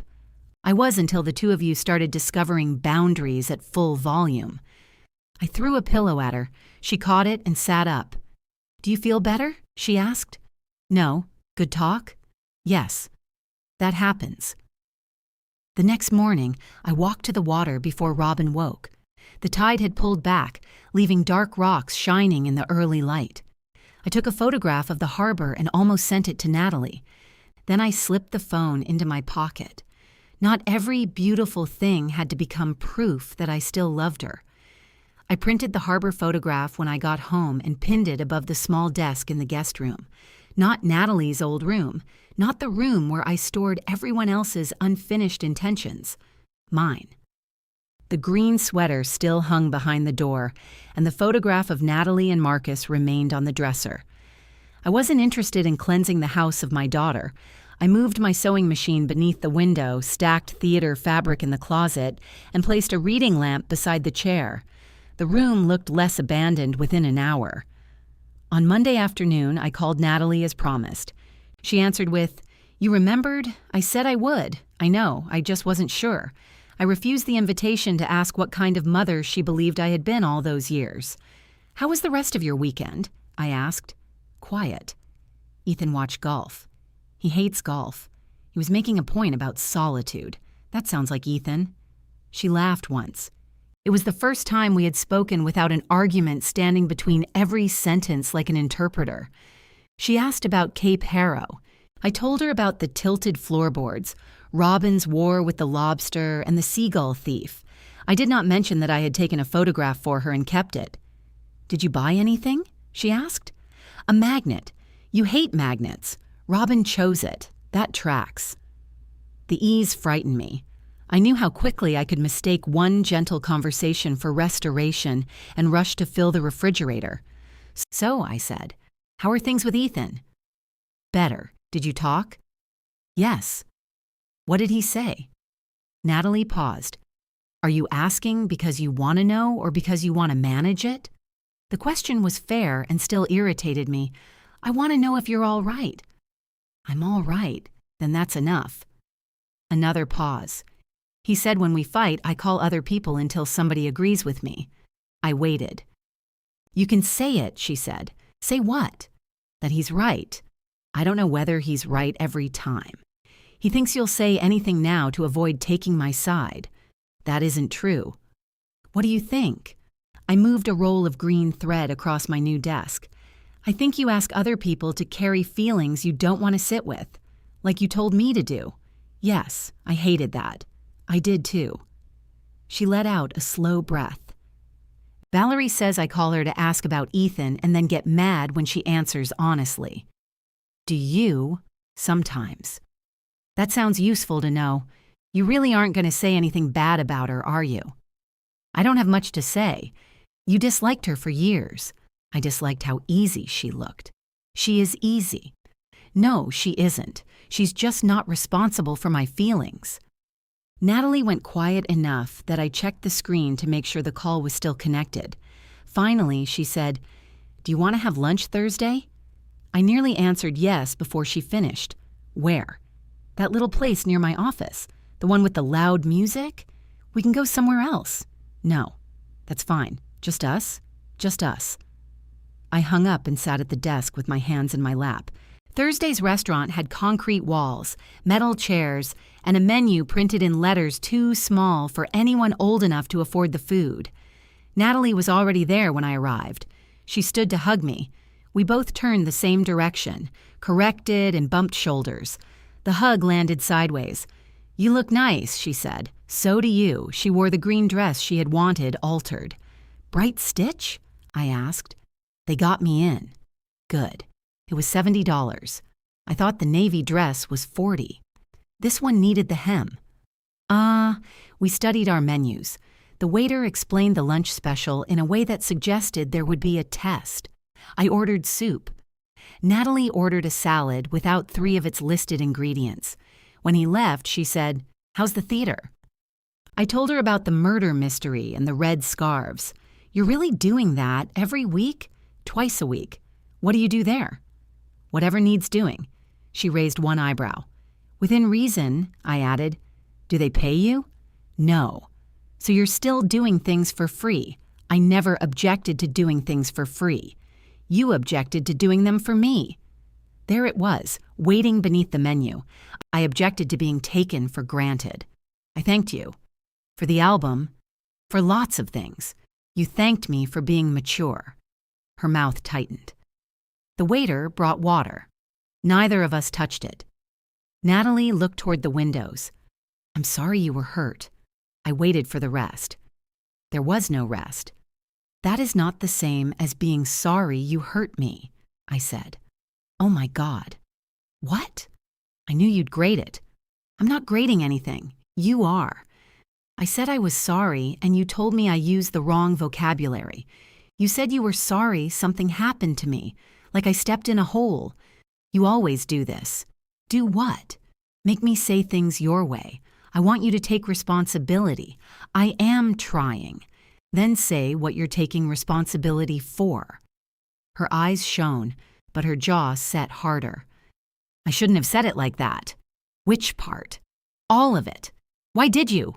I told you. It was an anniversary speech. I wanted Valerie to know what she meant to me. You could have honored her without reducing me. I know. The words came fast, almost angry. I stopped. Natalie looked down at her hands. I know, she said again. It was not the full answer. It was more than she had given me before. Our food arrived. My soup was lukewarm. Her salad contained tomatoes despite her clear instructions. Normally, I would have signaled the waiter before she needed to ask. Natalie picked the tomatoes out and placed them at the edge of her plate. I said nothing. She looked at me. What? Nothing. You look like you want to say something. I'm eating soup. You hate cold soup. It isn't cold. It's not hot. I took another spoonful. It's complicated. She almost smiled. We got through the rest of lunch without bleeding. At the theater, Celia gave me a key to the wardrobe room. This doesn't mean you live here, she said. I know. It doesn't mean you fix everything. I know. It especially does not mean Howard can call you at home because he sat on another coat. How many coats has he sat on? That is not the point. Howard appeared behind her. In my defense, burgundy blends into chairs. No, it doesn't, we said together. I kept coming back. The murder mystery took shape around me. Lorna became an heiress with a red scarf and 3 costume changes. Howard played a detective whose American accent sounded less convincing than his British one. Celia moved through rehearsals with a pencil in her hair and a coffee she never remembered to drink. My name appeared in the program under wardrobe. I had not expected the sight of it to matter. I took the program home and left it on the kitchen counter, exactly where Natalie's photograph had once rested. 3 days later, I put it in a drawer because displaying it felt boastful. Then I took it back out. For opening night, I sent one message to the family group. The play starts at 7 Friday if anyone wants to come. Tickets are at the box office. No reserved seats, no reminders, no offer to buy tickets for everyone. Marcus replied first. Wouldn't miss Howard's accent. Robin sent a row of knife emojis. Ethan said they would be there. Natalie said nothing. Friday evening, I stayed backstage checking hems and tracking red scarves. The wardrobe room buzzed with half-dressed adults asking questions whose answers were usually in front of them. Where's my jacket? You're wearing it. Is this blood? It's lipstick. Whose? Do you want the long answer? At 6:55, Robin texted a photograph from the audience. Marcus sat beside her, grinning. Ethan was on his other side. Valerie sat beside Ethan. The seat next to Valerie was empty. I told myself Natalie had work, traffic, a headache. I told myself the evening belonged to me whether she came or not. Then the stage manager called places, and I put my phone away. The first act went well until a red scarf caught on a door handle and nearly strangled Lorna. She turned it into a dramatic pause. The audience laughed. At intermission, I checked my phone. No message. The second act began. Near the end, Howard entered through the wrong door, saw the actor who was not supposed to be dead yet, and improvised. Ah, you're looking lively. The audience laughed again. When the lights came up, I remained backstage collecting costumes. Cast members hugged one another, sweating through makeup and murder weapons made of rubber. Howard kissed my cheek. My arm stayed attached, against the odds. You saved me. I repaired a seam. Let me have the moment. Celia appeared with a paper cup of cheap wine. "Your people are in the lobby. All of them were there." Natalie stood slightly apart from the others, still wearing her office clothes. Her hair had escaped its clip, and she was holding a crushed program. "I thought you weren't coming," I said.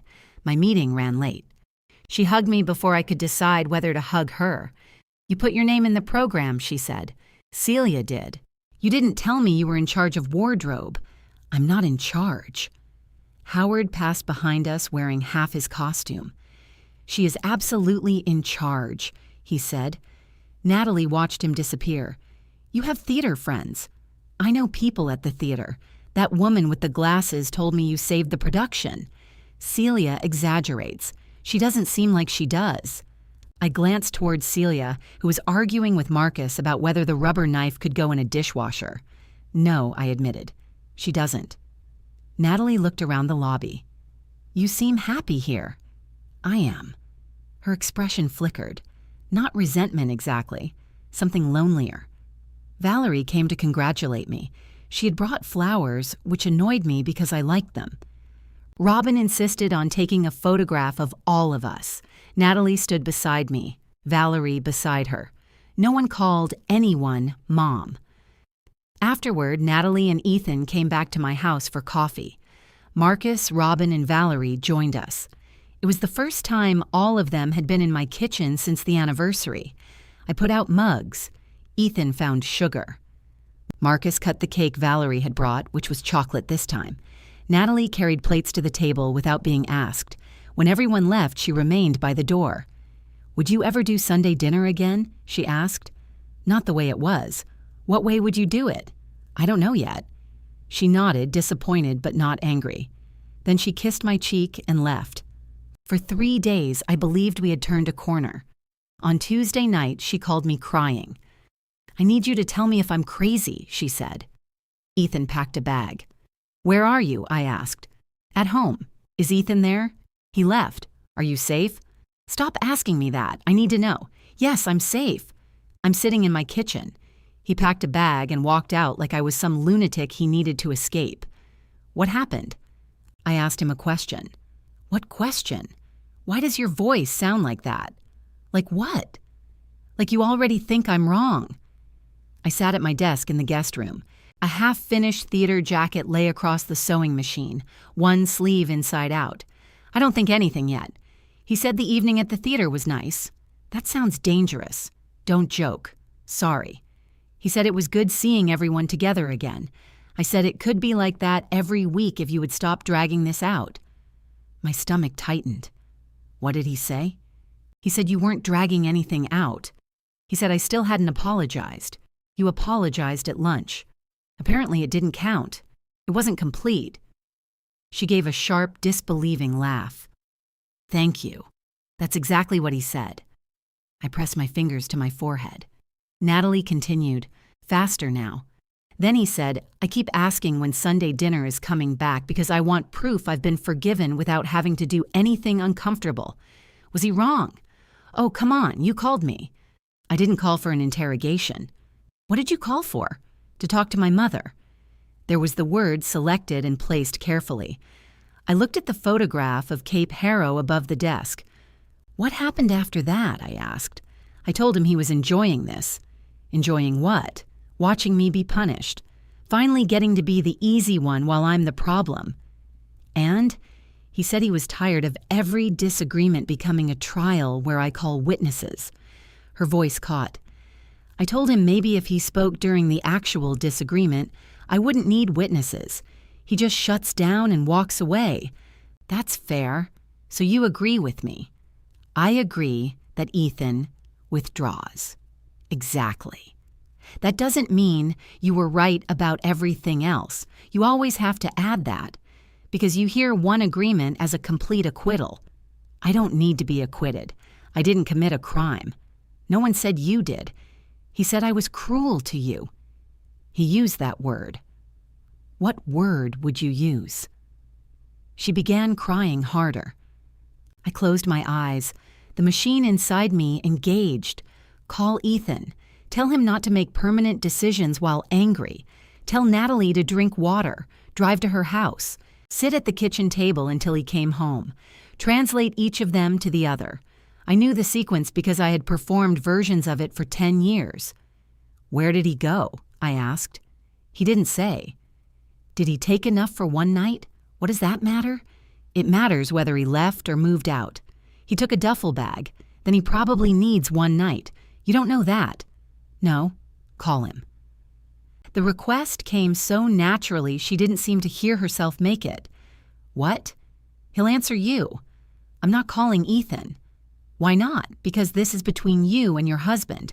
You talked to him after the anniversary. He called me. So now you have principles? I let the insult pass. Did you ask him not to leave?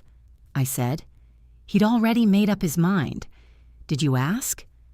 I told him if he walked out, he shouldn't expect me to chase him. That isn't asking. Why should I beg someone to stay? You shouldn't. But you could tell the truth. What truth? That you don't want him to go. She was quiet except for the small sound of her breathing. I shouldn't have to say it, she whispered. The sentence opened something between us. How many years had I believed the same thing? They should know I wanted to be invited. They should know I wanted thanks. They should know each casserole, each repaired hem, each Sunday table was not merely help but a request. Keep me. Choose me. Tell me I matter. I think you do, I said. Do what? Expect people to understand what you need while you say something else. I said I needed my husband not to abandon me. You told him not to expect you to chase him because he was leaving. And then you called me to bring him back. I called because I needed you. What do you need me to do? I told you. Call him. No. Then what is the point of this? The question struck so hard I sat back. The point of what? Calling you. Trying with you. Going to that stupid play and sitting there while everyone acted like you'd built a whole new life in 6 weeks. I looked at the jacket on my machine. You asked if you were crazy, I said. I don't think you're crazy. I think you're hurt and frightened, and I think you're trying to make me responsible for fixing it. I am asking my mother for help. Do you want your mother? Or do you want the woman who makes consequences disappear? She stopped crying. The silence sharpened. That's a horrible thing to say. It's a real question. You think I don't love you. I think you love me. I also think you use me. You use me too. How? You use me to feel necessary. You use every mistake I make to prove how much better you are at loving. I flinched. She heard it. That hurt, didn't it? She said. But you get to say whatever you want because you're calm. This isn't about who sounds calm. It's always about that with you. You push until I react. Then you stand there with that face. My face is not doing anything to you over the phone. I need my mother, and you're giving me a lesson. I'm telling you I won't call Ethan. Then I don't need you. She hung up. I sat beside the silent phone. The jacket sleeve remained inside out, the unfinished seam exposed like a pale scar. I did not call Ethan. I did not call Marcus to ask whether Ethan had gone there. I did not call Valerie. I walked downstairs, filled a glass with water, and drank it standing over the sink. At 12:30, a message arrived from Ethan. I'm at a hotel. I'm safe. I'll talk to Natalie tomorrow. I wrote, "Thank you for letting me know." Then I deleted the next sentence before sending it. At the theater the following afternoon, I sewed the same cuff twice. Celia watched me remove the second line of stitches. "Do you want to go home?" she asked. "No. Do you want to tell me what happened?" "No." "Excellent. We've established what you don't want." Howard could learn from this. Across the room, Howard was trying on a gray suit. I heard my name. "Keep turning," Celia said. He turned. The pants split down the back. For several seconds, nobody spoke. Then Howard said, "I assume this is symbolic." I laughed so hard I had to sit down. The laughter did not make anything better, but it made breathing possible. Ethan came to my house the next evening. He stood on the porch holding the duffel bag he had packed, though I didn't understand why he had brought it to me until he explained he was on his way home from the hotel. "I wanted to talk before I go back," he said. I'm not getting in the middle. I know. Do you? Yes. I let him in. He declined coffee and sat at the kitchen table with both hands wrapped around a glass of water. Did Natalie tell you what happened? He asked. She told me her version. That means yes. She asked me to call you. I figured. I didn't. Thank you. That wasn't for you. He nodded. The kitchen clock ticked above us. Finally, he said, I was a coward at the anniversary dinner. The words sounded different from him than my accusations had. Yes, I said. I knew the speech might hurt you. I didn't know she'd changed it that much, but I knew enough to stop her. Why didn't you? Because I didn't want the fight to be with me. There was no graceful response to that. He looked down at his water. Natalie had spent the afternoon saying nobody appreciated what she'd planned. She thought you were making the evening about everything you had done for it. I asked about the seating chart. I know. She put me at another table. I know. You let her. Yes. I had imagined this conversation many times. In those versions, Ethan's admission satisfied me. In the real one, his shame sat in my kitchen like another burden I had not requested. She was wrong, he said. You may make love feel heavy sometimes. You may remind people what it cost. But she turned that love into entertainment for a room full of people. And I sat there because I knew she'd come after me if I interrupted. I looked toward the dark window. Have you told her that? Yes. When? Last night. That's why you packed the bag. That's part of it. What's the other part? I told her I won't stay in arguments where the goal is to punish me for disagreeing. I nearly said that leaving could also be punishment. Then I remembered my own house, my own canceled dinners, and kept quiet. Are you leaving her? I asked. No, I needed one night where nobody asked me to prove who I loved most. That was the clearest description of our family I had ever heard. I love your daughter, he said, but I can't keep using you or my mother as a buffer, and I can't let her do it. I agree. She may call you. She already did. She may call again. I know. He stood and lifted the duffel bag. At the door, I said, Ethan. He turned. I'm sorry I let you make me the translator all these years. His expression softened. You were good at it, he said. That doesn't mean I should have done it. He left. The house remained quiet for the next 4 days. Natalie did not call me. She did not call Valerie either, according to Valerie, who mentioned it during a brief conversation about theater tickets and then caught herself. We should discuss something besides Natalie, she said. Yes, do you garden? No, neither do I. We settled on books. Marcus reported only that Natalie and Ethan were still in the same house. I told him I hadn't asked. No, he said, but your face did. My face has become far too involved in this family. Sunday passed without dinner. On Monday, I came home from the theater carrying a garment bag and found Natalie sitting on my front steps. She stood when I got out of the car. Her eyes were swollen, but she was not crying. She held nothing in her hands. No dress, no photographs, no task for me to perform. I need to tell you something, she said. I unlocked the door. Inside, she remained standing in the front hall. What is it? Natalie looked at the kitchen, then back at me. I know why I said it at the anniversary, she said, and I know what I wanted you to feel. I set the garment bag on the bench beside the door. What did you want me to feel? Natalie looked at the floor. Can we sit down? In the kitchen? She nodded. I went ahead of her and turned on the light. The room was clean except for a mug in the sink and theater threads scattered near the fruit bowl. Natalie sat in her usual chair, then seemed to realize what she had done and moved to the chair across from it. I did not offer coffee. Her hands opened and closed on the table. I wanted you to feel left out, she said. The directness struck harder than denial. Why? Because I felt like you had taken over the whole anniversary. You asked me to help. I know. You asked me to find the photograph. I know. The album was your idea. I know, Mom. Then explain it. She looked toward the refrigerator. The photograph of her dancing was held there now by the Cape Harrow magnet, both images overlapping at one corner. I started asking you for things because I was overwhelmed, she said. Then every time I looked at the evening, I saw what you had done. The picture, the album, the dress. You brought my makeup. You had a sewing kit in your bag, in case something tore. Nothing tore. Things do. That's what I mean. You arrived prepared for everyone to fail without you. I sat across from her. That isn't why I bring a sewing kit. Maybe not consciously. The word irritated me. Don't diagnose my handbag. I'm trying to explain. Then keep going.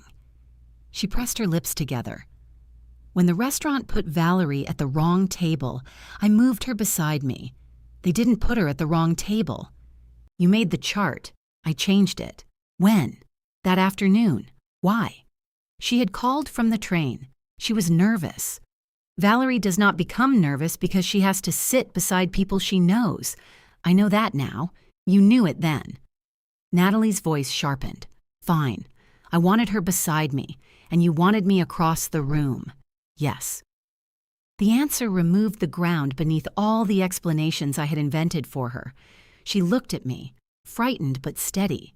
I thought if you sat beside me, the whole evening would become about how much you had done. You would tell everyone you found the photograph. You would explain the album. You would notice if I forgot to thank you. Would you have forgotten? I did forget. You didn't forget. You let people think it was yours. I didn't plan that part. You thanked everyone whose messages were in it. I was nervous, but I was the one you could safely overlook. Yes? The kitchen clock ticked above us. Natalie rubbed her palms against her pants. When you saw the seating chart, she said, You gave me that look. My face. Yes, your face. And I knew what it meant. I knew you thought I was ungrateful and Valerie hadn't earned the seat. That was exactly what I thought. I went to the bathroom and changed the speech. I stared at her. Ethan had seen the earlier version. I know. He told me. The first one had a whole paragraph about you. What did it say? That you taught me how to keep showing up. That you had been there through every version of us. The words hurt because they were kind and because she had removed them. Why did you change it? I was angry. That is not enough. I wanted you to understand that being needed didn't mean you owned the evening. I never thought I owned it. You acted like you did. So you decided to shame me. She looked down. Say it, I said. Yes. The word was barely audible. Look at me. She lifted her eyes.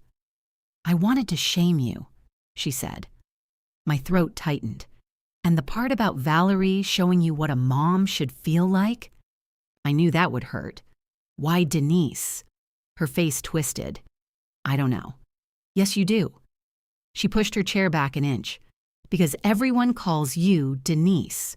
You don't. I was angry. You already said that.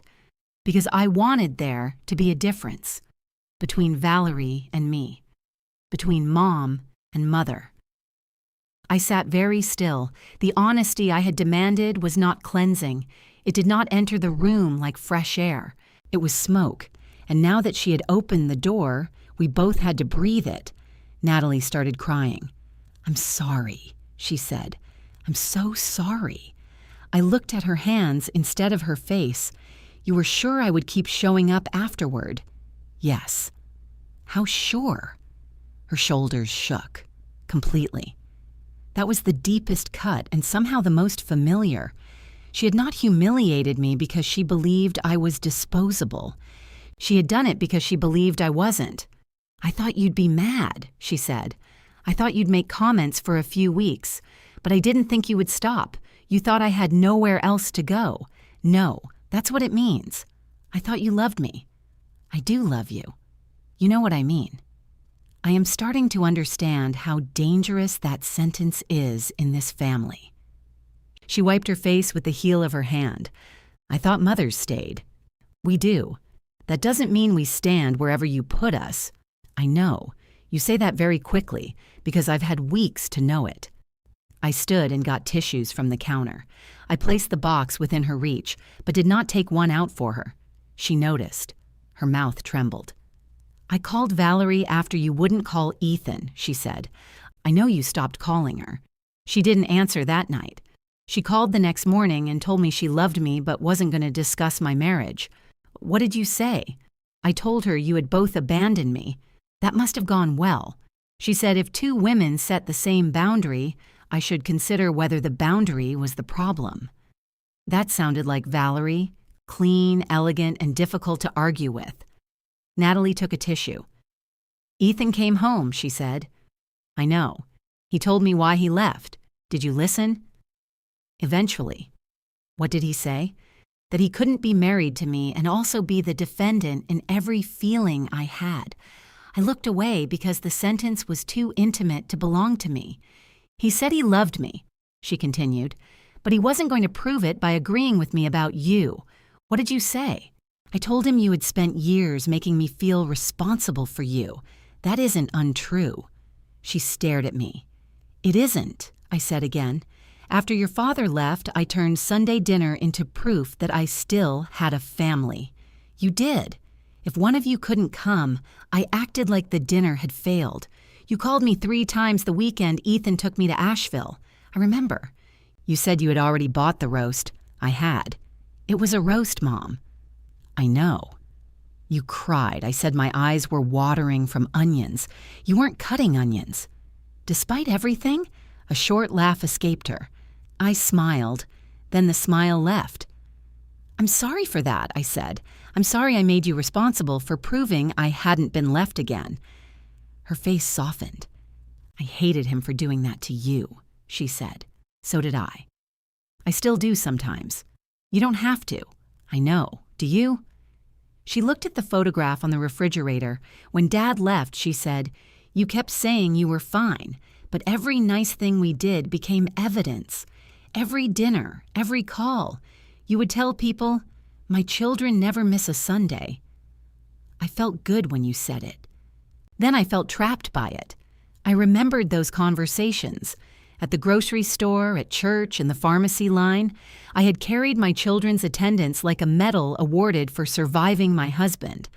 I should have let a Sunday be a Sunday, I said, and I should have told you instead of waiting until I could hurt you in front of everybody. Yes. She flinched at the firmness of my answer. I sat again. You don't get to turn my mistakes into permission for what you did. I'm not.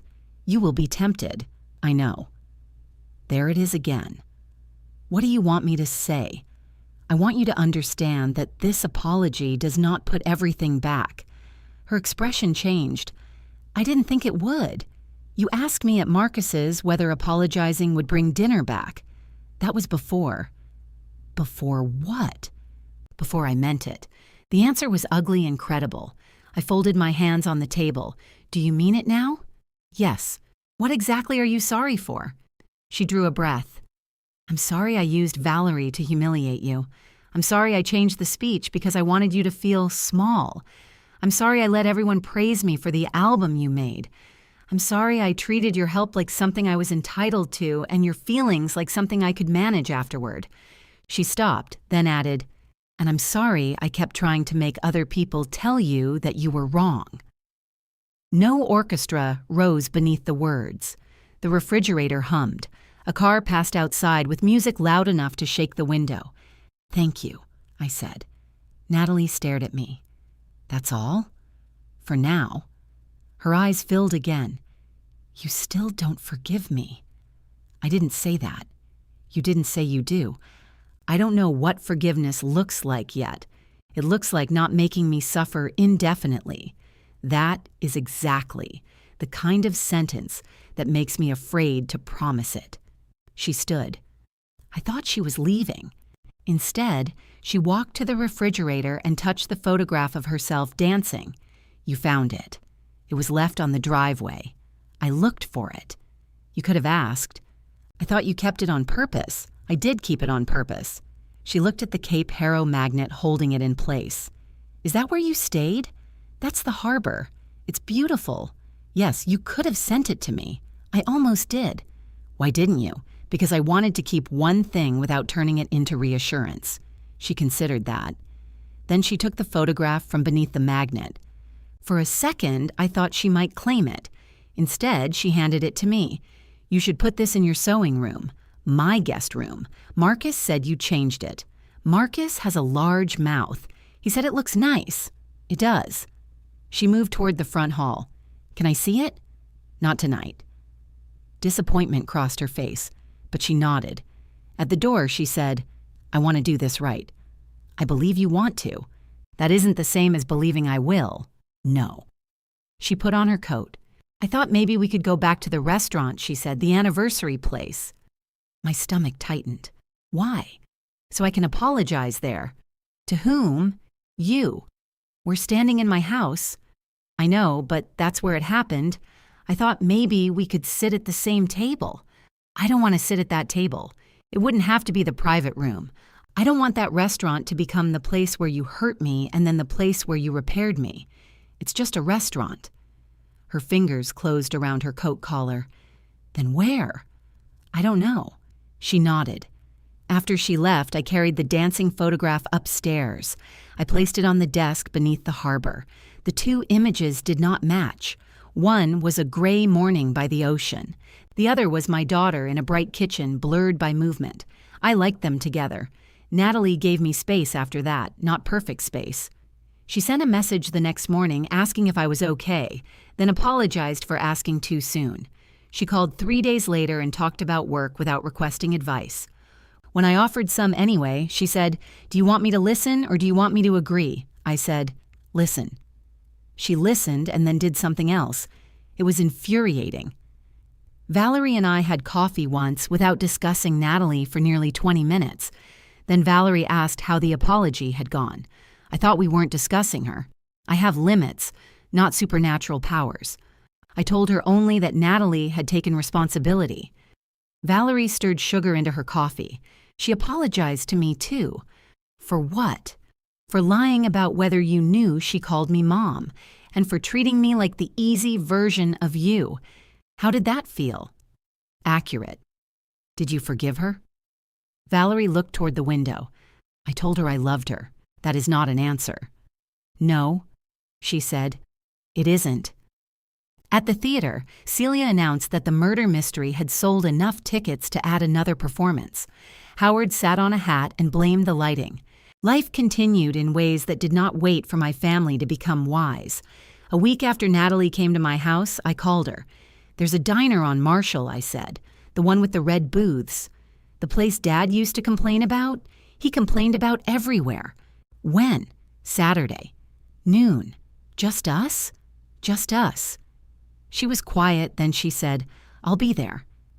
The diner had red vinyl booths, chrome-edged tables, and a dessert case near the register containing 4 pies that looked older than our conflict. Natalie was already seated when I arrived. She had chosen a booth near the back, away from the windows. A mug of coffee sat untouched in front of her. There was no speech card, no album, no audience. You're early, I said. So are you. I'm on time. It's 11:53. That is on time if you're over 60. I slid into the booth across from her. A waitress appeared with a coffee pot and poured before asking whether I wanted any. She's good, I said. She scares me. She can hear you. I can, the waitress said, and walked away. Natalie smiled into her mug. For a while, we studied the menu. I knew what I would order. I had been coming there since before Natalie was born, though less often after Paul began complaining the coffee tasted like the pot. He had not been wrong. I almost brought something, Natalie said. What? The anniversary speech. Why? I thought you might want it. I don't. I threw it away. Good. I kept the first version. I looked at her over the menu. Why? I don't know. Maybe because I wish I'd read that one. You didn't. I know. The waitress returned. Natalie ordered eggs and toast. I ordered a turkey club and asked for the fries extra crisp. After the waitress left, Natalie folded and unfolded the paper wrapper from her straw. I told Ethan I wanted to contact everyone who was at the anniversary dinner. For what? To apologize. To me? To tell them what I said was cruel. No. Her hands stopped. No? I don't want another performance. It wouldn't be. It would become one. People would call me. They'd tell me they always thought it was terrible. Then I would have to reassure them that we were healing. I thought you'd want people to know. They know what you did. Most of them knew while you were doing it. She looked down. Your relationship with me is not a group project, I said. All right. There was disappointment in her agreement, as if public correction might have balanced the scales faster. What about Valerie? She asked. What about her? Do you want me to stop calling her mom? I stirred sugar into my coffee. That is between you and Valerie. It doesn't bother you? It bothers me that you use the name against me. The name itself isn't mine to distribute. So if I call her mom, I may have feelings about it. You are not required to prevent me from having feelings. Natalie leaned back. That sounds suspiciously healthy. I've been spending time with theater people. They speak in slogans. Do you forgive me? The question arrived without decoration. I looked at my daughter. She was not crying. Neither was I. Yes, I said. Her breath left her. But I am not going back to the way things were. She nodded slowly. What does that mean? I don't know every part yet. I need more than that. No, you want more than that. Fine. I want to know what I'm agreeing to. You're not agreeing to a contract. You make everything sound like one. The waitress set down our plates. Mine came with ordinary fries. I asked for these crisp, I said. Natalie stared at me. What? Nothing. The waitress had already moved away. I ate one. It bent. Natalie started laughing. I'm sorry, she said. It's just your face. I laughed too. The tension loosened, not gone, but changed enough to breathe around. I pushed the fries aside. I don't want to be your marriage counselor, I said. I don't want you calling me so I can tell you Ethan is wrong. What if he is wrong? Then you tell him. What if I just need to talk? Tell me what you need before you start. Listening, advice, or action. That sounds like a customer service menu. It's a start. She cut into her eggs. And Sunday dinner? She asked. Once a month. At your house? Not always. Marcus's kitchen is a public hazard. He's improving. He put oregano in taco meat. That was appropriate. You weren't there when he dropped the cap. I smiled. We rotate. Whoever hosts chooses the meal. Everyone contributes. Nobody arrives with a wreath when asked for bread. That happened once. It became legend for a reason. She buttered her toast. What do you want me to bring? I don't know. We haven't chosen a date. Right? And if I cancel, it doesn't mean I stop loving everyone. Can I be disappointed? Yes. Can I say I'm disappointed? Yes. Can I complain to Marcus? You will no matter what I say. That's fair. We ate for a minute. I have things to apologize for, too, I said. Natalie set down her fork. I should not have made help feel like debt. I did things you didn't ask me to do, and then expected you to understand what they meant. When you made choices without me, I acted as though independence was rejection. Her eyes filled.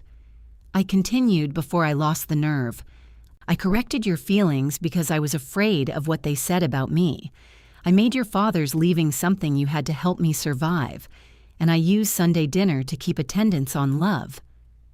Natalie wiped beneath one eye.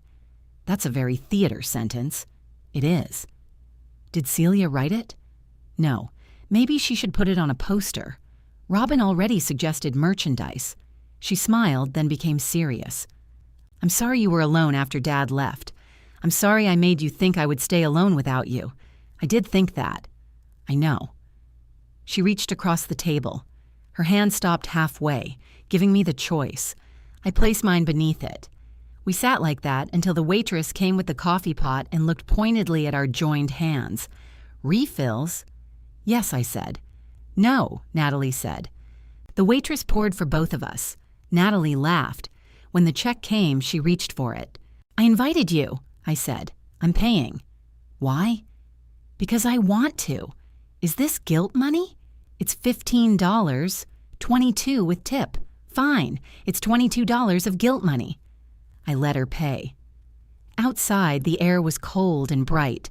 Cars moved along Marshall Street, tires hissing over damp pavement. Natalie stood beside me with her hands in her coat pockets. Are we okay? She asked. We're trying. Is that a yes? It's the honest answer.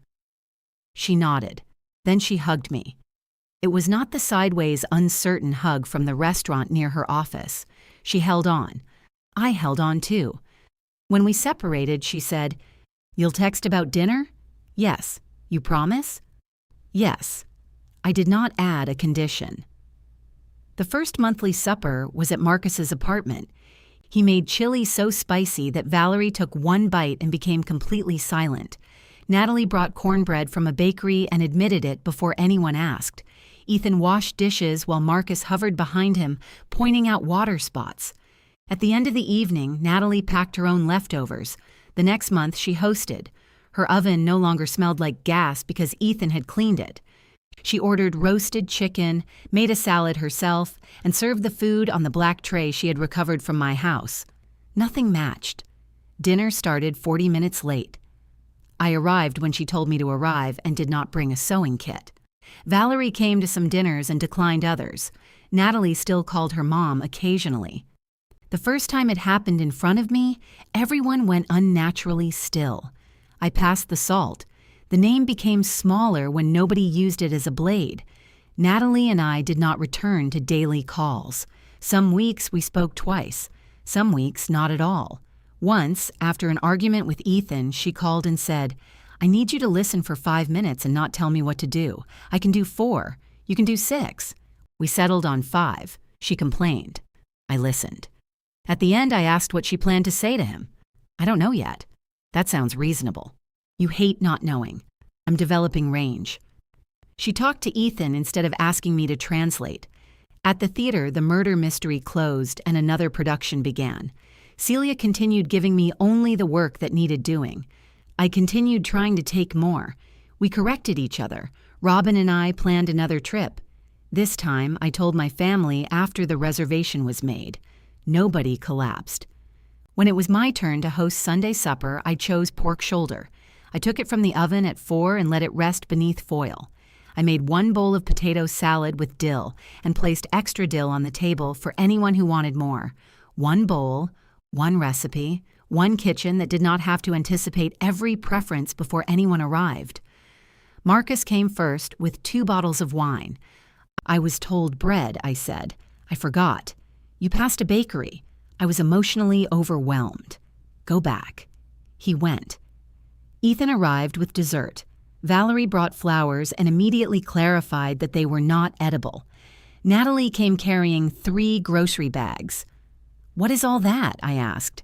"Salad. For 12 people." "I didn't know what kind you wanted, so I bought options." I looked inside. Lettuce, tomatoes, cucumbers, peppers, 3 dressings, croutons, cheese, and enough carrots to feed a stable. You could have asked. I was practicing independence. You're doing it expensively. The doorbell rang again. Robin entered with Celia behind her. Celia had been invited for months and had finally accepted after I promised not to discuss costumes over dinner. Natalie took it upon herself to make introductions. "You know Robin and Marcus. This is Ethan, my husband." She touched Valerie's arm. "And this is Valerie, Ethan's mother." She paused. The room did not. Then she turned toward me. "And this is my mom, Denise." Celia smiled. "I've met her." "I know," Natalie said. "I just wanted to say it correctly." Nobody applauded. Marcus returned with bread and complained that we had started introductions without him. Valerie asked where to put the flowers. Ethan went looking for a corkscrew. Life moved on around the sentence. I carried the pork to the table. When I came back, Natalie was pulling vegetables from her grocery bags. "Here," she said, reaching to hand me a cucumber and a cutting board. "Can you put this together while I looked at her. She stopped. For a second, we were both back in the old kitchen, inside the old arrangement. Then I smiled. "You know where the knives are," I said. "Do it yourself." Natalie held my gaze. "All right," she said. She rolled up her sleeves and began.